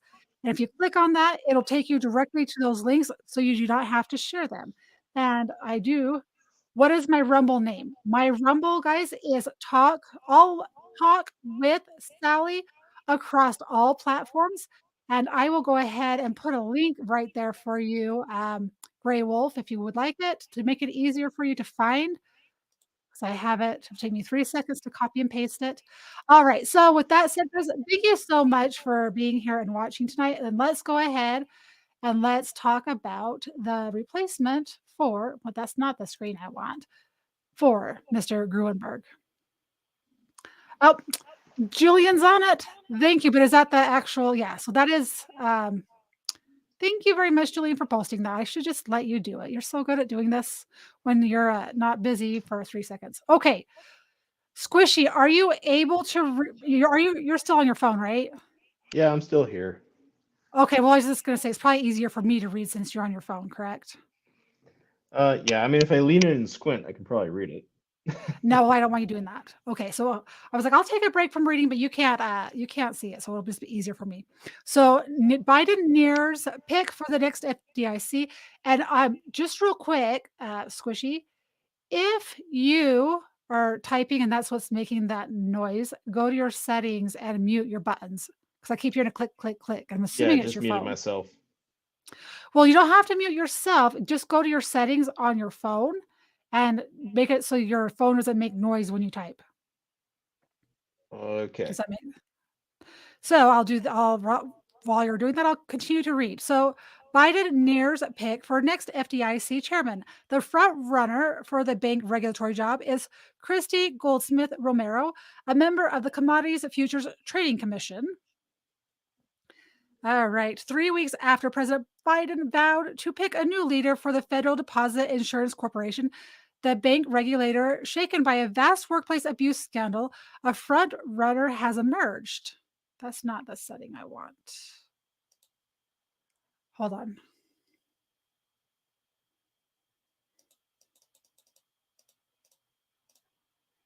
All right. Christy Goldsmith Romero, who sits on the 5-member Commodity Futures Trading Commission, according to 2 people with knowledge of the administration's thinking, Mrs. Goldsmith Romero is a lawyer who, after the financial crisis, spent more than 12 years in an office created by Congress to investigate fraud and other misconduct by banks that received money from the government's roughly $450 billion crisis rescue package, the Troubled Asset Relief Program. From 2011 to 2022, Mrs. Goldsmith Romero led the office as a special inspector general for the program. Her works exposing fraud, which often put her at odds with not only bankers, but also some government officials who were concerned about the potential damage it would do to overall public opinion of the bailout, and made her especially appealing for the job of cleaning up the FDIC and the people who asked for anonymity to discuss the matters. Christy Goldsmith can FDIC me anytime she pleases. Oh my goodness. Don't trust her. Apparently, she's appointed, not elected. This is true. Yeah, I think it's going to get a little bit better, though. Hi, Welvenar. Yes, I gotta love how much money the government just handed out willy-nilly. Well, yeah, and I always thought that the FDIC was funded by the government. They just screw up epically, and then about every 10 years, the government just goes and throws them a bunch of money and bails them out. Kind of reminds me of Operation Gladio, how the banking system is not designed to make money. They are designed to fail. And then they lose all this money because it's private. The government bails them out and they just continue to launder their money, just continue down that road. All right. Uh, Mr. Biden has not made a final decision. Mrs. Goldsmith Romero's position as a frontrunner for the job was first reported by the Wall Street Journal. But you're saying, Squishy, that she is been picked, right? Not yet. It's not finalized. So this is more Okay. like she's like the front runner. I would assume this is probably who they're going to settle on, though, if they're at this level of, hey, this is who we're going to pick. Gotcha. All right. So Mrs. Goldsmith Romero declined to comment for this article. Republicans and Democrats both want a new leader for the bank regulator as soon as possible. Managers there were routinely sexually harassed junior employees and working to silence anyone who complained, according to reports last fall by the Wall Street Journal. I'm reading quickly through some of that because we've already read those facts. The fact that Mrs. Goldsmith Romero is a woman and a member of the LGBTQ community, she is bisexual, is also seen as a plus. Gosh, guys, we can't hire on merit. We can't hire it on merit. But however, Squishy is saying that she does look like she's qualified. So she is bisexual, is also seen as a plus. The people said because she may be better able to build trust and restore morale among embittered junior employees. And there's another advantage to her candidacy. Mrs. Goldsmith Romero has been unanimously confirmed by the Senate twice. Her most recent confirmation for the CFTC post was in 2002. So, what is a CFTC post? Squishy? So that's her. All right, good. So I'm not muted. So yeah, no, the CFTC is just the Commodities Futures Trade Commission. So this is like her current post right now.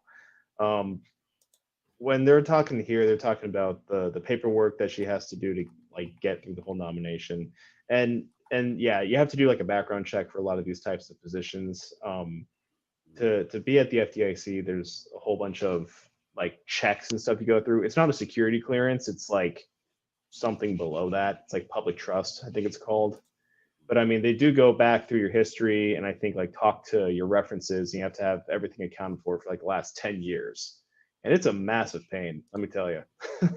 So for her, yeah, Wow. no, that would be a plus. For once, the government wants to be expedient and efficient. Oh my God. All right, so I don't have to read what she has provided. In Washington, the land of trial balloons, behind the scenes, jockeying and temperature taking, this counts as lightning speed. It's what the White House and the Senate Banking Committee's chairman, Sherrod Brown, a Democrat from Ohio, have been aiming for in the bid to replace Martin Gruenberg, the FDIC's current chairman, in whom Mr. Brown said he no longer had confidence. Mr. Brown wanted Mr. Gruenberg to resign, but not before a replacement was secured who could continue to carry out the Biden administration's regulatory agenda, because they are doing such a fantastic job regulating everything. Why not just keep on rolling downhill, destroying our country? And that's just my opinion. Had Mr. Gruenberg departed immediately, a Republican, Travis Hill, the FDIC's current vice chair, would have become the agency's leader and could have voted against proposed rules that the administration. Oh, okay. Here we Again, go. this Here's is the why they wanted catch. to oust. This is why they wanted to oust Helena McWilliams. Okay, so become the agency's leader and could have voted against proposed rules that the administration wants to put in place. Okay, so they're going to make him resign because he gets fired and they don't have his replacement.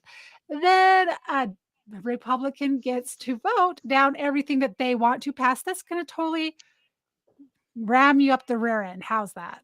Wow, I did not know that. Yep. So here, finish this, and I'll go over something. Yeah, because real there's one quick. paragraph left. Once Go, the go. White House announces the president's choice, which could happen as soon as this week, according to one of the people, Mr. Brown will have to hold a hearing at which the nominee will testify. It could be Miss Goldsmith Romero, but another woman, Christine N. Johnson. Okay, there's another one. I can look her up too. Also, a CFTC commissioner has also been considered. The two people said. The hearing will be followed by a vote of the nomination by the Banking Committee and then by the Senate as a whole. It would be really nice if the Republicans, there is a group of senators who are refusing, started by Mike Lee, Senator Mike Lee of Utah.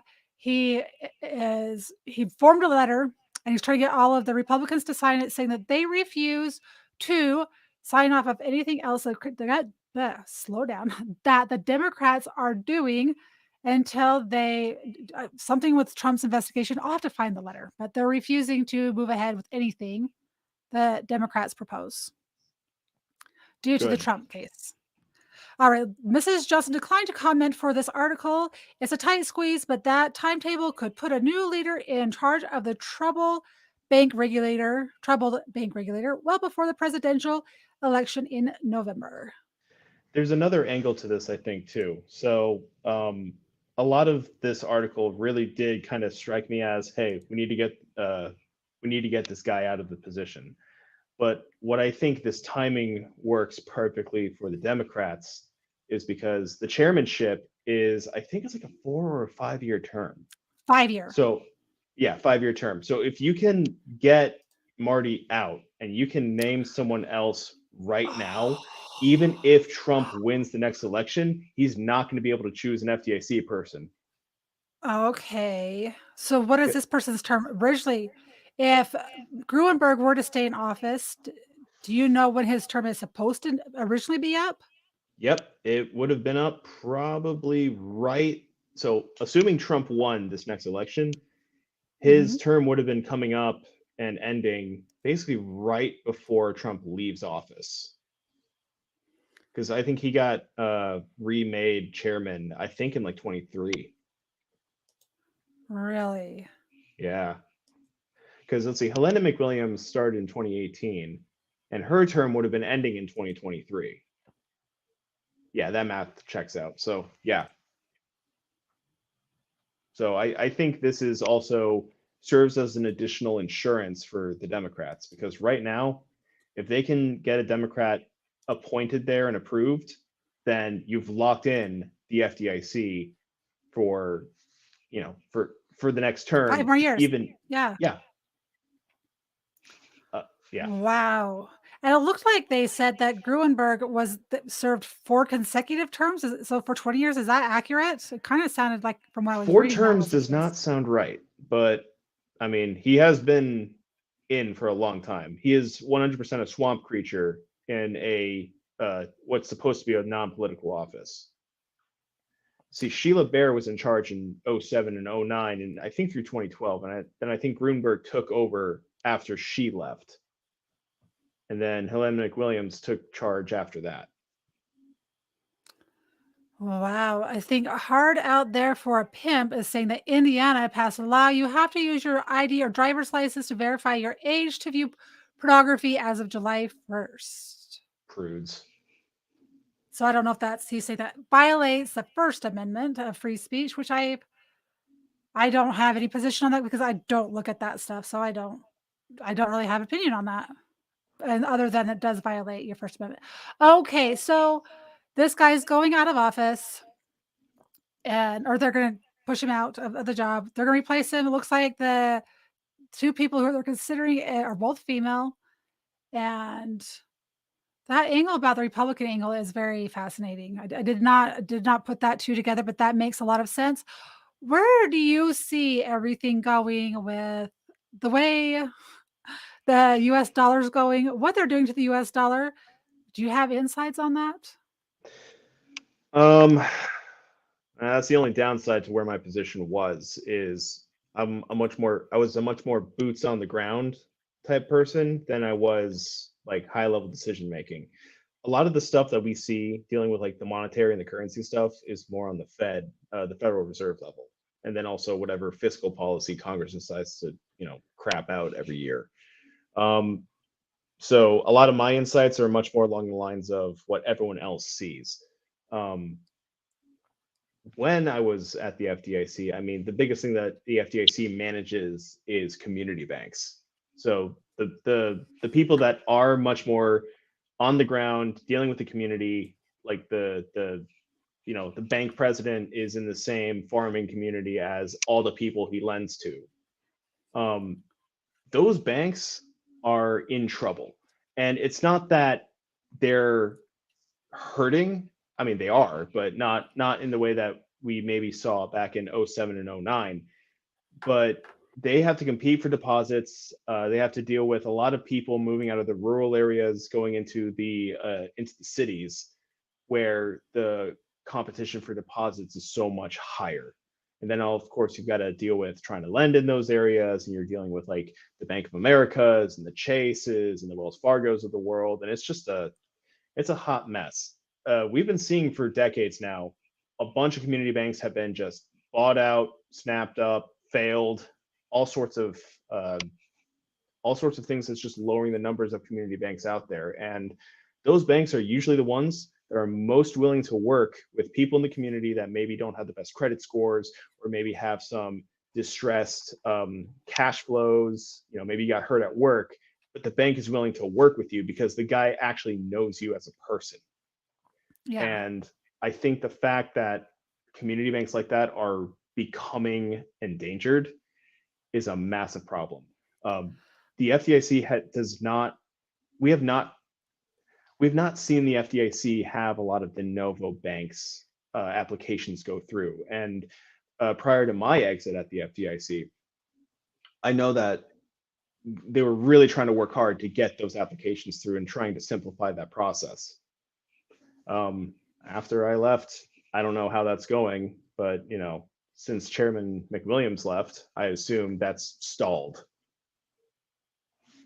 Okay, so because I don't really know, so the FDIC is insurance. So if a bank is going to go under or something like that, then people have their money insured, correct? Am I understanding that correctly? Yes, with an asterisk. There's always an With an asterisk. asterisk, with a certain up to a certain amount.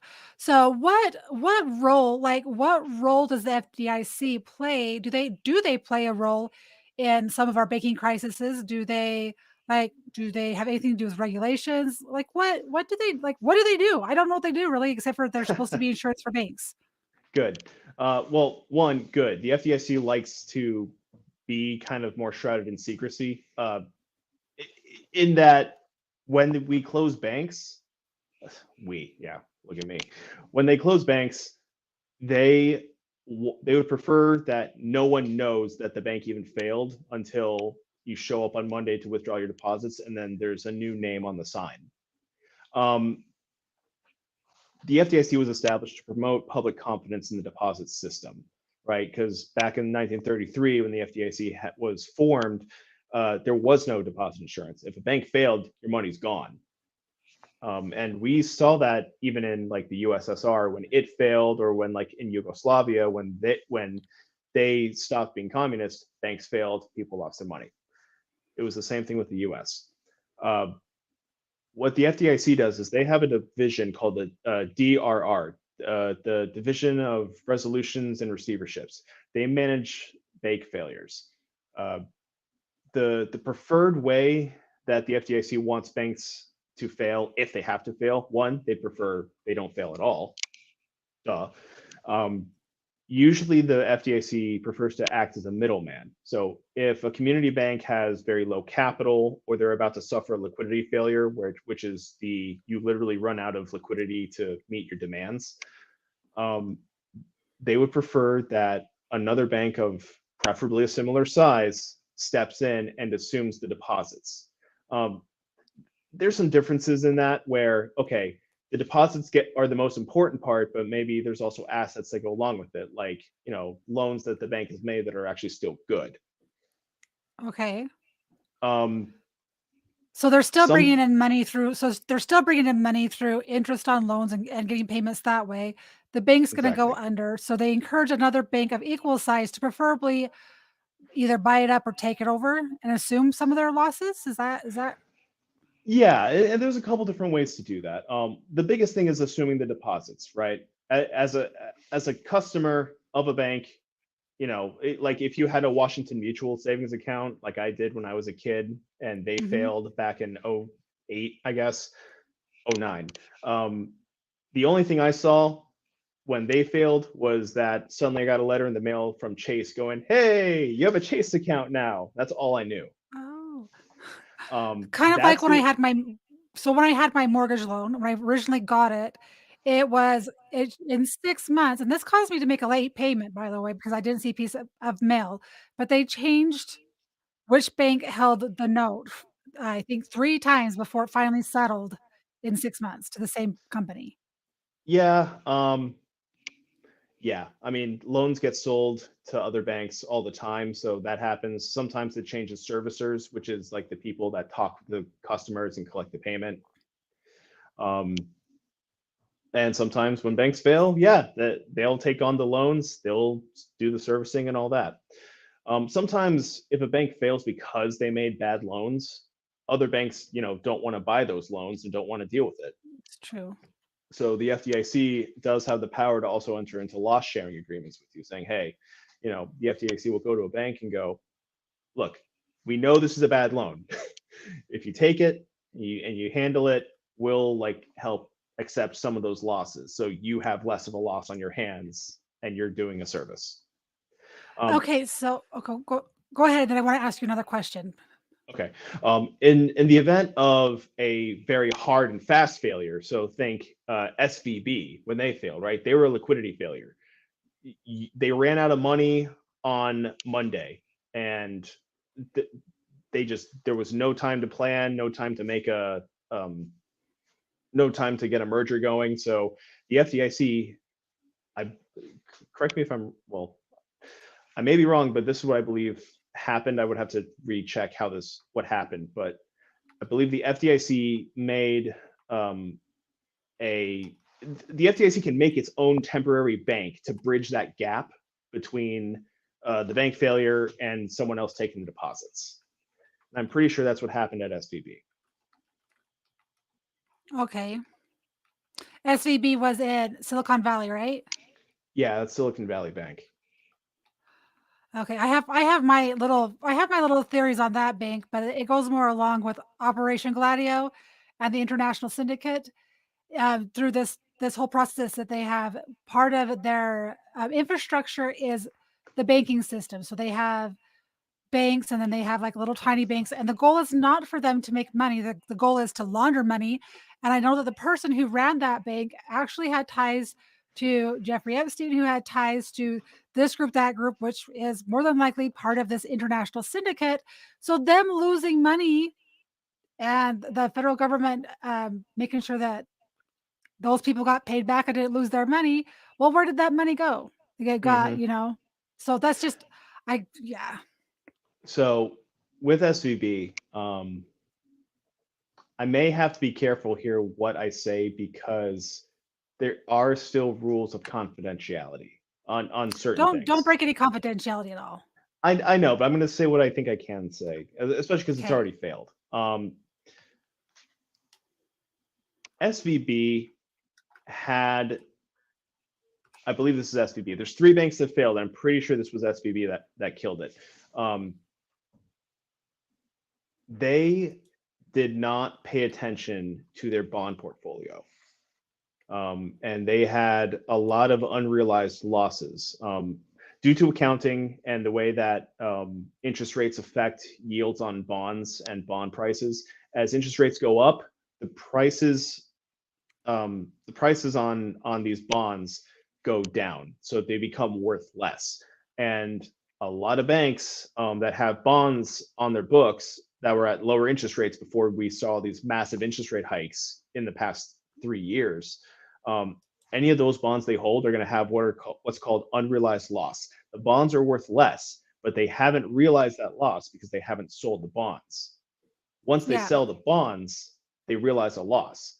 Losses hit their earnings, which flows through on the accounting side to hit their capital, and hence causes the bank to fail. SVB did not pay attention to that, so they started having a liquidity crunch. Peter Thiel sounded that alarm, right? He goes, hey, all my hedge funds have pulled their money out. There's a lot of unrealized loss here. They've got a problem. You should pull your money out too. That's what the FDIC doesn't want people to do. Because when he did that, there was a run on the bank. Classic miracle on whatever street, that, that old black and white Wall Street movie, right? Where everyone's pulling the money Miracle on out. 24th Street. Yes. It's that, just for the modern age. They failed on Monday because they had to sell. So one, they had a liquidity crunch. They had to sell those depreciated bonds, realize those losses, hit their earnings. Peter Thiel saw it coming. He rang the alarm. Everyone pulled more funds out, which deepened their liquidity problems until they eventually ran out of money and died. Yeah. But that's what I'm saying, is that kind of goes along with that same person, because that same person that ran SVB Bank was the same person that during, what was it? Not the Wolf of Wall Street. What were those protests that they were doing? OWS? Occupy Wall Street, the other bank that Yeah. went under during that time, was the same. He ran that same bank. And I'm pretty certain he's part of that same Yes. network.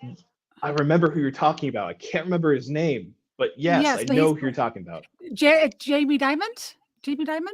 No, someone else. No, but it's 'Cause I still, but it's remember still seeing part of this that same name. group of people. Yeah. Yeah. I remember seeing Julian will his know in name. about 3 seconds, because Julian has told me this like 3 times now, but I always Yeah. forget what his name is. I But so remember they're seeing all the guy kind who of was the in same charge. people.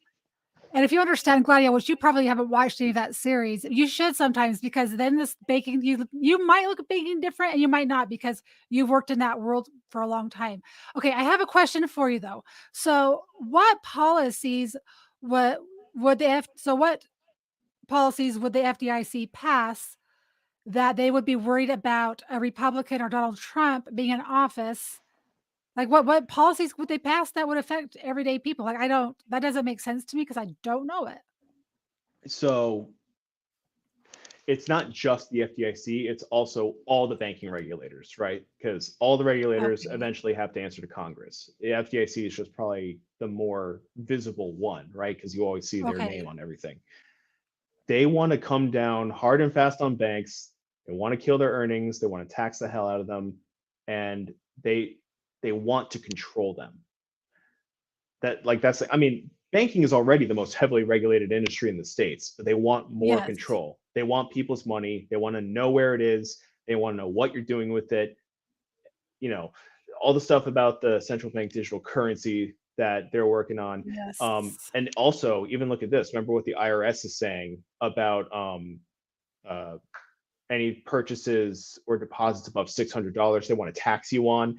And then also going to the bigger banks like Bank of America and trying to get all this information on anyone who's ever purchased firearms or ammunition or anything like that using a debit card or a credit card. They want that control. And yeah, they want digitized. regulators They want is where they digital surveillance. Yes. And they want to do away with hard money, because they want to go. I watched a video on this not too long ago.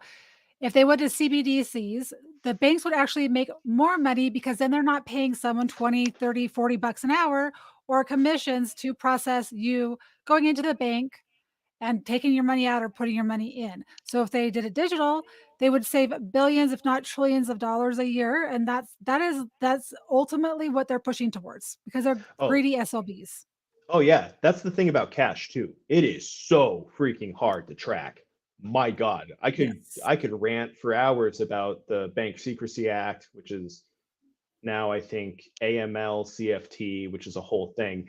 But it all comes back down to the Patriot Act. They all want to track everything. Yep. And cash is nigh untraceable. Now, if they got rid of hard cash, I think it's more hubris on their side. They're not going to be able to do this, because the second that cash is done away with, rational human beings, rational. All right, human beings rational they'll come up with their own money. There's a difference between money and currency. When you go into a jail cell, right? What's the The barter currency? system. The Yep, barter system. you refer back to barter, and the money becomes things that are easily fungible and have value. Think cigarettes, for example, right? We would just Yep. revert to something like that. And to be honest, that's why everyone who goes, buy gold, buy silver, silver ends the Fed, and all that fun stuff, they have a point. Maybe Yeah. they're not. Maybe they have their timeline a little mixed up. I don't know, but they have a point. I mean, that's also why I think you would know this better than I do. What president outlawed the private holding of gold and silver? So Roosevelt during 1933 went and confiscated all bullion, gold and silver, and made it illegal for anyone to hold that in their possession. That is when they did go away from the gold-backed dollar. Yep. And the government, and just think about where is all of that gold and silver that they confiscated? Do you know what they did with it? Because I do. They had outstanding debt after World War I. So they are 1933, not quite World War II, or they're about to enter World War II. So they had war loans, war debts. They were filing for bankruptcy. So they confiscate all the gold for the citizens to pay off national debt.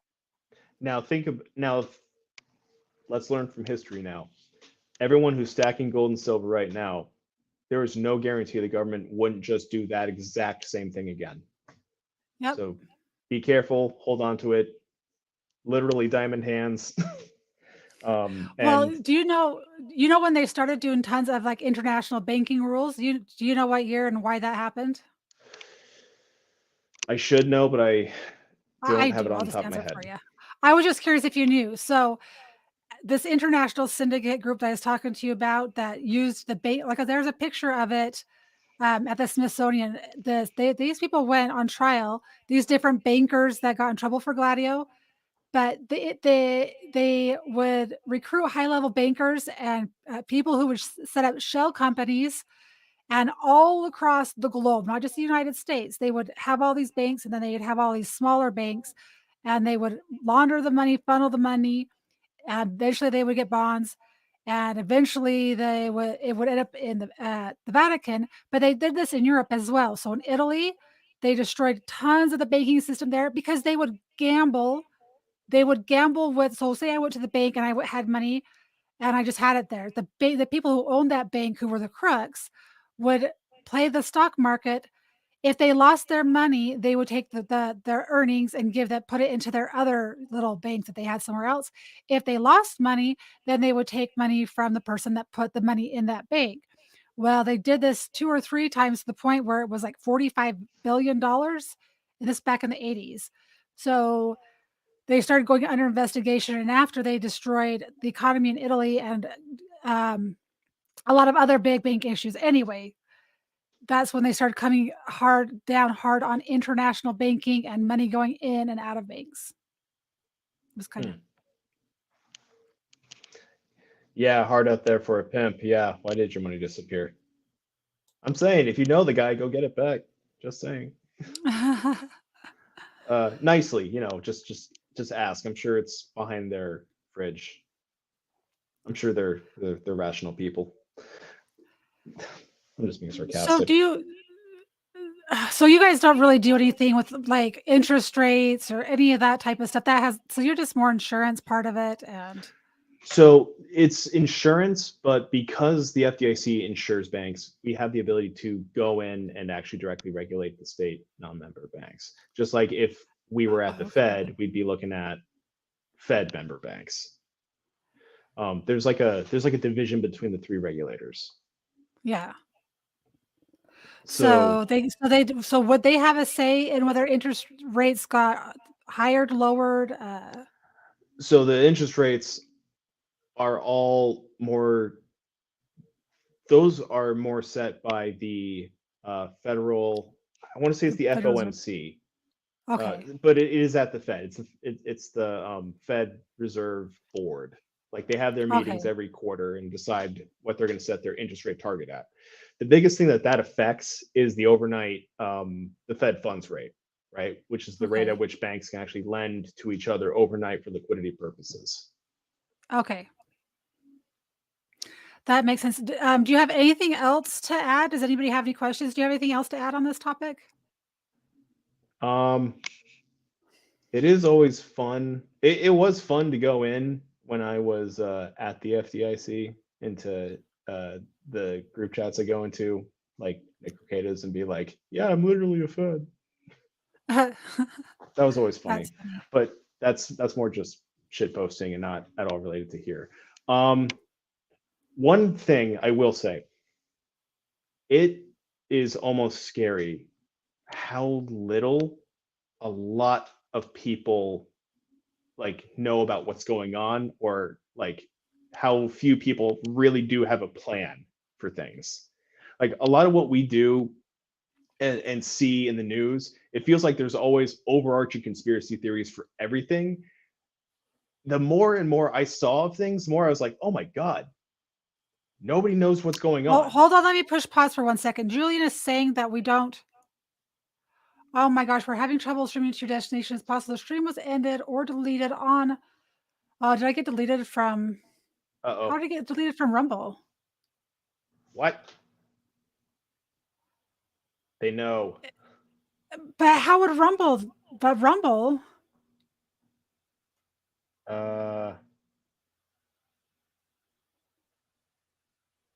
I just You're having trouble streaming to your destination. Is it possible the stream was ended or deleted on the destination? This can also occur at the RTMP server or.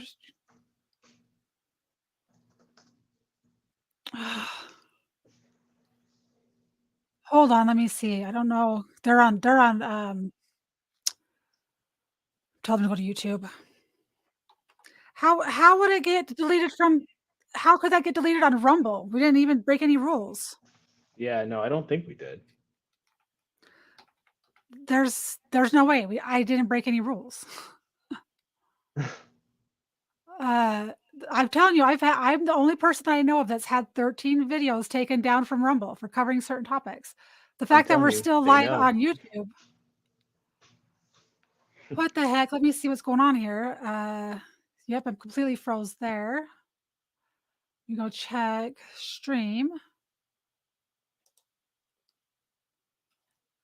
It doesn't say that my live stream has ended. The only way that I can edit StreamYard is to leave the studio. If I leave the studio, I wonder if I can log in on a separate device and edit it. Let me see. Go ahead and keep talking for those who may be over on YouTube and on X for just a second and see what the heck is going on here. Yeah. Yeah, but no, for the people still on YouTube, I mean, it really is kind of scary how little people know about what's going on or how little of a plan people have. I have personally spoken to multiple FDIC chairmen just in kind of in passing. And I mean, well, one, I'm not going to ever get any crazy high level information that way. But the more I see it and the more I talk to these people, the more it's like, oh my God, some of these people are actually normal people with lives. Meanwhile, there are other people, I look at them, I'm like, yeah, no, you got something going on. But it strikes me just how few of those people I have seen. I don't know, maybe I'm just not super knowledgeable. I am, after all, not at the FDIC anymore. Okay, so I just reset. Okay, I do need someone over. Let's see if it went back online over there. Hold on. You keep. Okay, so I got totally distracted by what you were saying. Is it done? I can't tell now. Says 27 people are watching currently. There's 15 thumbs up over there. It looks like you might be live. I think I re-entered the RTMP. I've never thought to do this before when I've gotten kicked. If anyone ever live streams, instead of closing the StreamYard, I opened another StreamYard and just re-copied the key over. I don't know why I've never thought to do that in the past. Oh my gosh. Okay, so I just re-entered the key. I don't know why I got kicked. So I just re-entered the key, pushed enter. So if anyone is a live streamer, don't close your entire stream down if you are streaming to other platforms. open a second StreamYard window and re-enter it. There we go. Woot. Oh, the things I learn because I don't, and when I don't want to learn them, it cracks me up.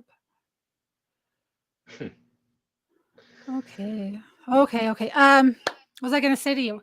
I lost track of the question I even asked you because I had the squirrel ADD moment.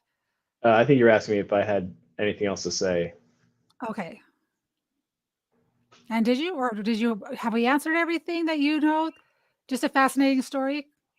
I think I've said most of it. I mean, my true passion is like monetary economics. So I like seeing the way that currency has shifted and been manipulated and just even evolved on its own. It's always fascinating to watch. It's one of those things I want to do when I finally get to, I guess, wherever I'm trying to get to in my career. It's tons of fun. I mean, we could go on things like theory of money or how the Confederacy nearly won the Civil War without firing a shot because of fiat currency, or all sorts of fun stuff. Maybe someday we'll have that discussion. That would be a fun discussion to have a presentation ready to go. That would be actually pretty fun. So you would like my fascination with my nerdy fascination with collecting rare coins. Yep, I 100% get it. Yeah. I can't remember. Was it you or someone else who sent me pictures of the $1936? Was it you or someone else? That might be someone else. There's someone else from a chat that I had. They sent me a picture. They had like 5 $1936 and one was a gold back. So they that's had awesome. Yeah, and I was like, just mail it to my house and let me put it underneath the microscope. I promise I'll give it back to you. Yeah, I was gonna do videos for coins, and then I stumbled into this rabbit hole of what's going on in the world that actually matters. Coins are fun. This stuff actually kind of matters, though, that I've been trying to talk about. When you come up for air, we'll have to cover some of that other interesting stuff. That'll be fun. One final thing about the FDIC, though. When I was there, I really did enjoy my time there. It was a great experience. I did meet a lot of great people, both in the private sector and at the FDIC. When I joined there, it was probably one of the top of the mid-size agencies to actually work for, and it was I didn't realize how good of a gig it was. Since I had joined, hopefully not because I joined, but since I had joined, it had started falling in those rankings, and I think now it's probably like second from last. So it's got a long climb to go up. Hopefully this new chairman can turn the ship around. It would be nice. Hold on, I'm just sending a message into X.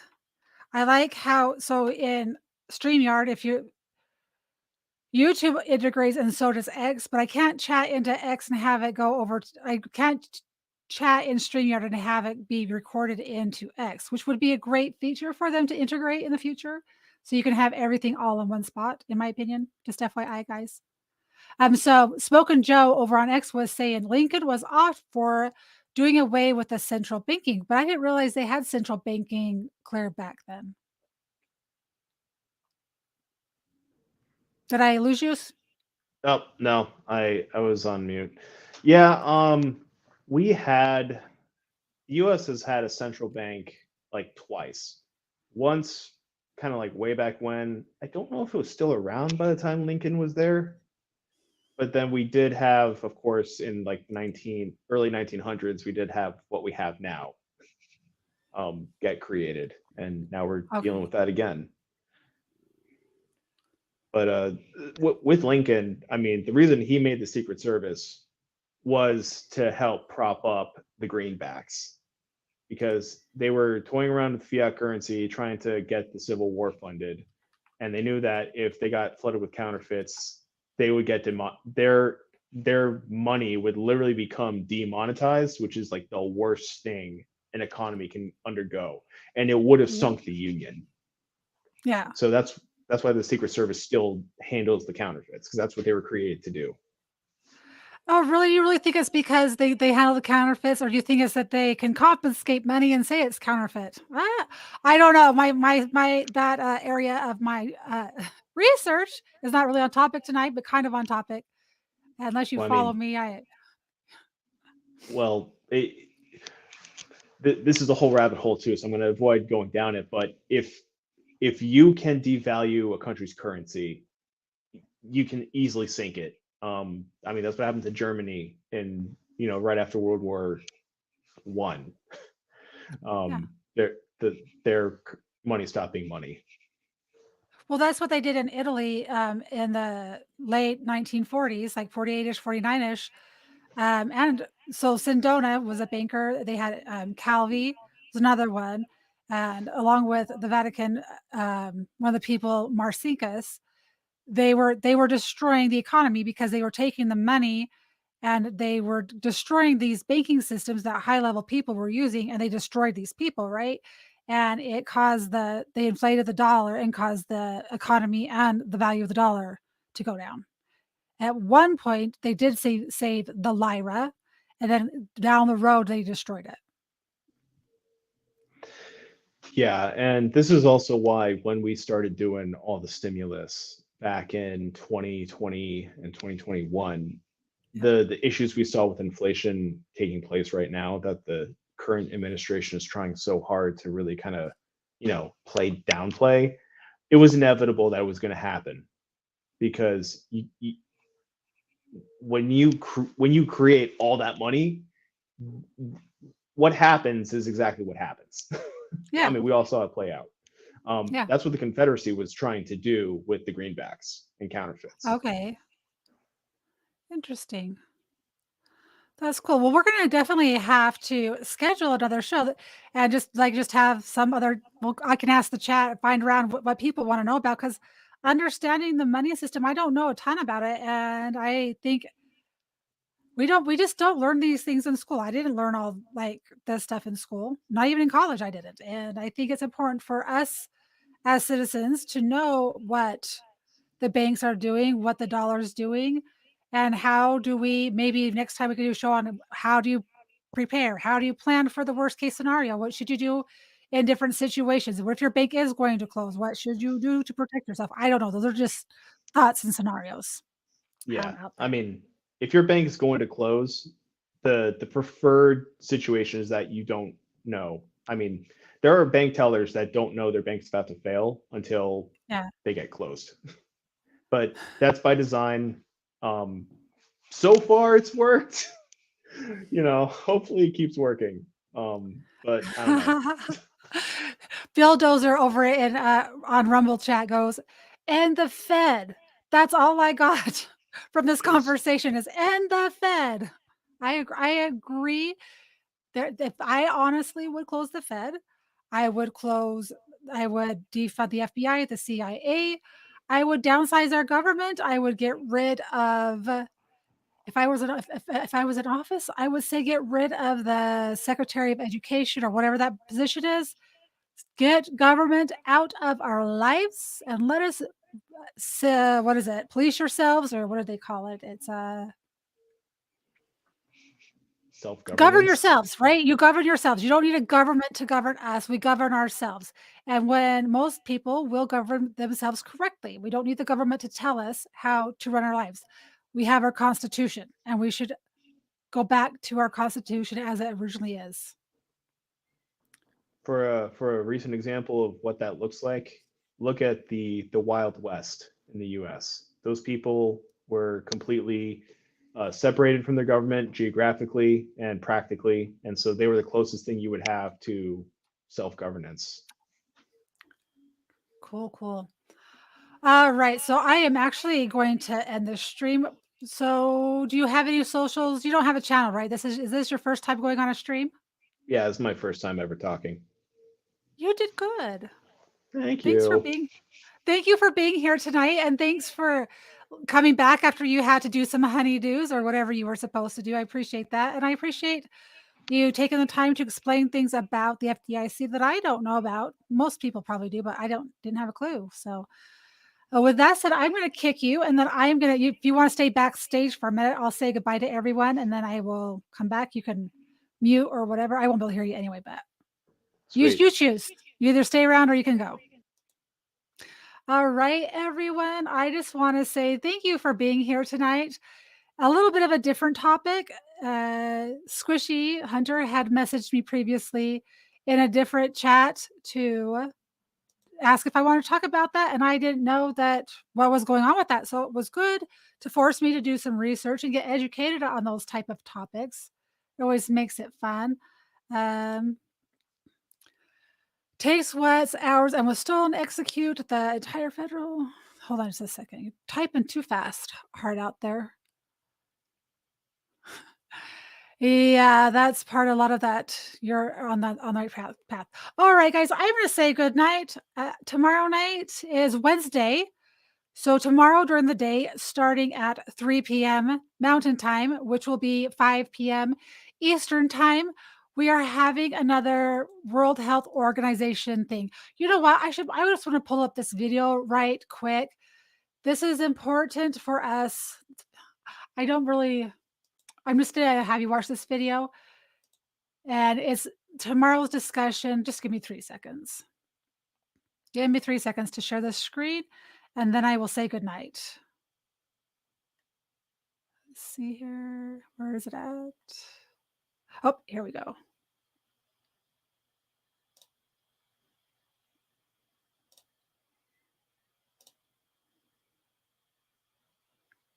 Sorry, guys. I'm hurrying. All right. Okie doke.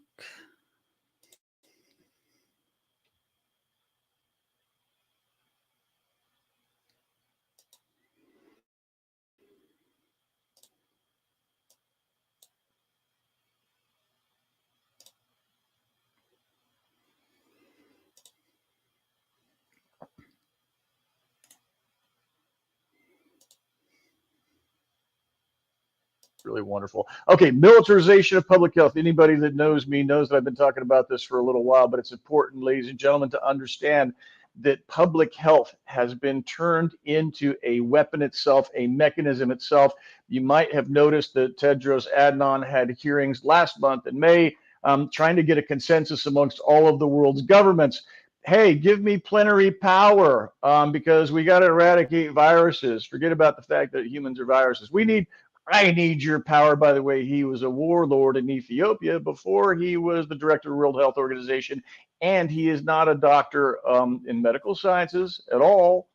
He's got a PhD in some, I don't know what, but it isn't medicine, it isn't science. Go to the next page if you wouldn't mind. How did we get here? So aside from the war on humanity that was launched, I guess, maybe 1913, next page, there we go. When our central bank was taken over, there has been a long march to this very moment in time. I think the 9/11 fiasco, the 9/11 plan, the Twin Towers falling, it's obvious to all of us that was planned. And it was designed to take away everybody's rights, your Fourth Amendment rights in particular, and that's what happened with the Patriot Act. But right after that, the governments of this world started using public health laws to prepare the field for this very moment in time. I'm using U.S. law in this particular instance because I'm a U.S. lawyer, but this happened in every country. I live outside the United States, and I can tell you, in the country where I live, the exact same things happened. They figured, as I understand it, that everybody could agree that if there's Ebola or some other horrible communicable disease, everybody would want to stamp that out before it got to them. So powers that be, the owners of this world, used that fear to trap us, and starting with, which was really the BioShield Act, but that gave rise, the BioShield Act came out just after the Patriot Act, it gave rise to something called the Turning Point Act. And that was model laws in the United States where Johns Hopkins University was actually hired to go around to all the different states and put into effect the same things that you see in 42 CFR Part 70 and 71. How many times have you heard people say, yeah, the border's open because of Title 42? Why?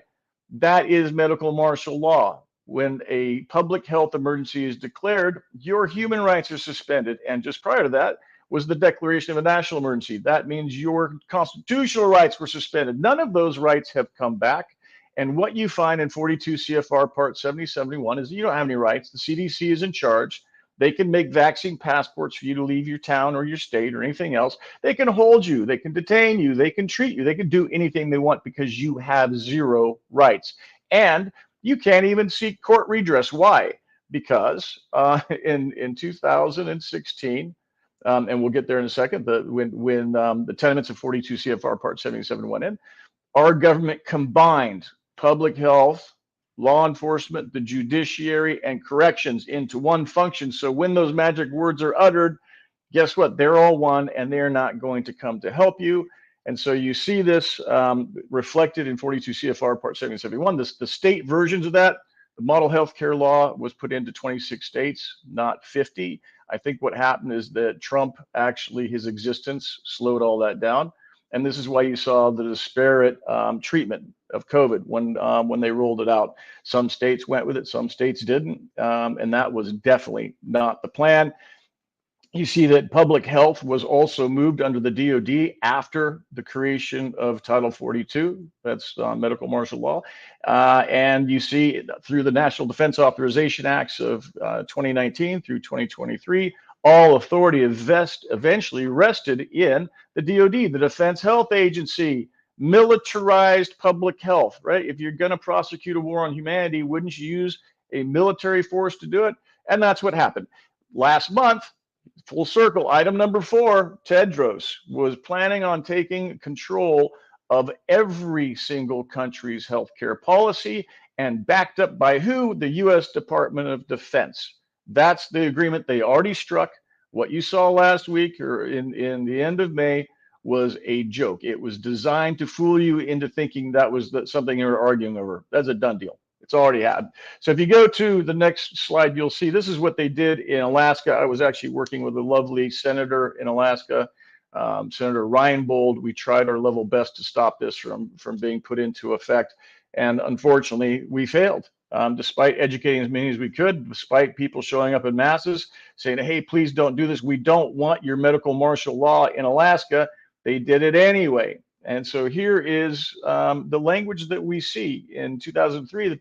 The Turning Point Model Health Act says, the modernization, national collaborative address the need to public health law reform by producing comprehensive model state acts. And this is where they laid the groundwork to start taking away people's rights.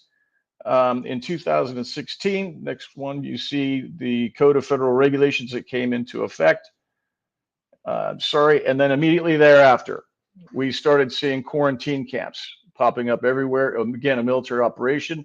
The military, in conjunction with FEMA and with the Health and Human Services Department and the CDC, which is a part of it, set up surveillance. I'm sorry, I'm three sets in front of you there, Cordelia, whoever's back there. Go to, sorry, which one that is. 6, I'm on 6. If you can move forward. There we go. Just for people to understand, there you go. The quarantine centers were starting to be built as early as 2009. They have already prepared them. They already exist. It's important to also know that any place under these laws can be a quarantine center. So they could use your grocery store. They could use your garage. They've given themselves the power to say, okay, stay in your home. How many people got stuck in their house? If they wanted to, they could.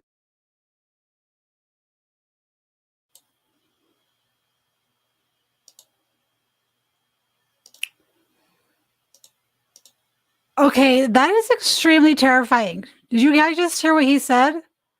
If this goes through, they could use your grocery store as a quarantine center. Wow. Just all I have to say is just wow. Put all of your neighbors in with you. And that hasn't happened to my knowledge, but they certainly gave themselves the power to do so. If you go to the next slide, what you'll see in executive order, presidential order 13-295, it says quarantine and isolation. They gave themselves the power to detain, medically examine, conditionally release prisoners. I'm sorry, persons, could be prisoners, suspected of carrying a communicable disease. Ladies and gentlemen, this is a war on what? Viruses. We had the war on drugs. How'd that one?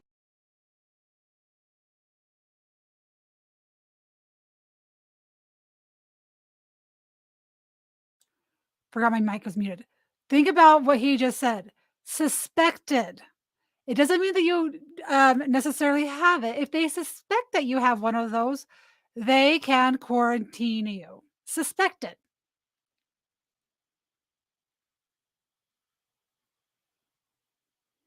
Wow. Go. War on terror, another invisible enemy that's difficult to identify. Now we have the war on viruses. Anything that could be a communicable disease will operate to allow Mr. Tedros to go and deal with it. Next slide. Any emergency situation. He's saying that if you are suspected of having any kind of a communicable disease, suspected, that's what he's saying. Your carbon, yes, exactly what Squishy is saying. Situation will work to get the DOD in charge. So it's in the United States, it's a public health emergency, or the magic words. Internationally, to vest power in Mr. Tedros, it's 6 magic words: public health emergency of international concern. And by virtue of agreements already in place, ladies and gentlemen, that's why I'm telling you, that was a show last week. Agreements already in place. The US DOD has agreed to be Tedros Adhanom's, the World Health Organization's mercenaries. You can go next page over and you'll see. They call it global health engagement. This is from the Department of Defense's own website. Next page, please. There you go. You can see it right there. This is from their own words. Global health engagement, partners in a whole of government approach. What does that mean? Wow, Department of State, Health and Human, Department of Agriculture. Really? Yes, it's called One Health. USAID, that's the funding mechanism. Okay, pay attention to that One Health. Pay attention to what he has to say about One Health and what it actually means. This is so I'll after this is over, I'll explain what we're doing with this tomorrow. So give me just a sec. Mechanism, the U.S. government to buy influence abroad, NGOs, World Health Organization, academia. Wow, Johns Hopkins was right in the middle of that, and private sector, Pfizer, Moderna. This is what they call a public-private partnership, ladies and gentlemen. They've already got it all in place. What you're seeing in terms of people saying, stop, whoa, Japan's not going to be a part of it, et cetera. We've got some hope. Next page, and we'll finish this off. We have some hope. The fact that we were even talking about this, please, ladies and gentlemen, go and read that. That's the applicable law right now. We have some hope. Why? Because we're talking about it. We weren't supposed to be here. The reality is everybody was supposed to have the shots. The shots have components that allow us to be killed with the flick of a switch. Not everybody got it. They can't have everybody die at once because that's too obvious. And the fact that we are here having this conversation is by itself encouraging. And with some help, with people can adopt this and absorb this, if people can talk about this openly, we have an opportunity to convince those who sit in the seats of power that if they don't follow our rules, they're going to be dragged out of their seats, just like happened in Kazakhstan, in Astana, when Vladimir Putin took over Kazakhstan. One firefight, and that government was wholesale replaced. I think our government knows that, and there are non-scalable fences being put up again around the White House and parts of DC. Why? Because they hear us. We have to be loud and boisterous and let them know, we know what you did. We saw the law. We understand it. That's not law. It's not constitutional. We're not doing it. Let's remember the sheriff in Albuquerque, New Mexico, responded to the governor who tried to take everybody's guns using this law, public health emergency. She tried to use it, and the sheriff said, no, I'm not going to do it. It's unconstitutional. We are not going to take people's guns.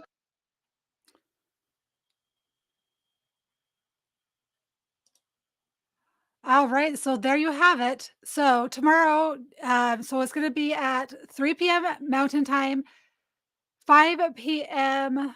Eastern Time. Bill Elmer on YouTube. Let me pull up his name real quick so you guys can see. You can follow him on X. He is going to be doing an X Space tomorrow during that time. I will be live streaming it. I will probably start 30 minutes early like I've been doing when I do those. We will rewatch that movie. They are going to discuss what they have been doing. The whole goal is to stop the WHO. They have a great, great panel of doctors. Let me see who's all going to be on there so far. Let me see if I can minimize that. So let me show you who's all on there tomorrow so far. So Laura Logan is set to join. R.W. Malone. Let's see. So co-host will be Kat. She's been on there for doing stuff there. She's part of this. Frank Gaffney. So those are going to be the co-hosts. Supposedly they have Dr. Malone coming, James Lindsay, John Leake, Trevor Loudon, Alex Newman, Reggie Littlejohn, Dr. Kat Lindley, who is a co-host, and Frank Gaffney is a co-host. And then they will have other friends, other doctors coming on to join. So when I do a live X space, I don't have the opportunity to talk to you guys that much because there's not a chance for me to pause. However, I will be here in the chat, keeping you busy and commenting, and I can answer questions that I know the answer to. So this last time they did this, it was a great panel. I will not be live streaming this to X. I will be live streaming this to Rumble only. So if you guys have not joined my Rumble channel, everyone go over and find Talk with Sally and subscribe to me over there, and then we can watch this tomorrow. I will start on Rumble, YouTube, and on X. Just to let people know where to go and what they are going to be talking about. My followers are going to come over to Rumble. Those who the preferred method would be for you guys to join the X space. You can request a mic to speak and ask questions.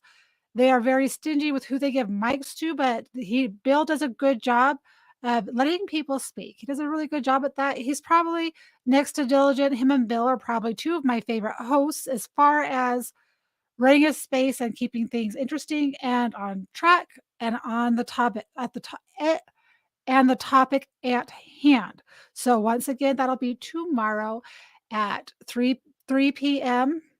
Mountain, 5 p.m. Eastern on X Spaces. I will start at 2:30 unless something happens. I'll get everything set up tonight. So tomorrow, 2:30 my time. That's 4:30 Eastern. I had to do the math in my head right there.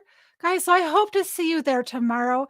Thanks for being here and enjoying the show with me. Before I go, guys, just remember that there are only two things in this life that you can control, and it's your attitude and your effort. Everything else is totally and completely beyond your control. So don't be lazy and be kind to people, and don't let what people say or do impact the way you think about yourself, because you know what? Who cares? So that's it. Your attitude and your effort. Everything else is beyond your control. Control the things that you can and stop trying to control things that you cannot. With that, I am ending in 3, 2,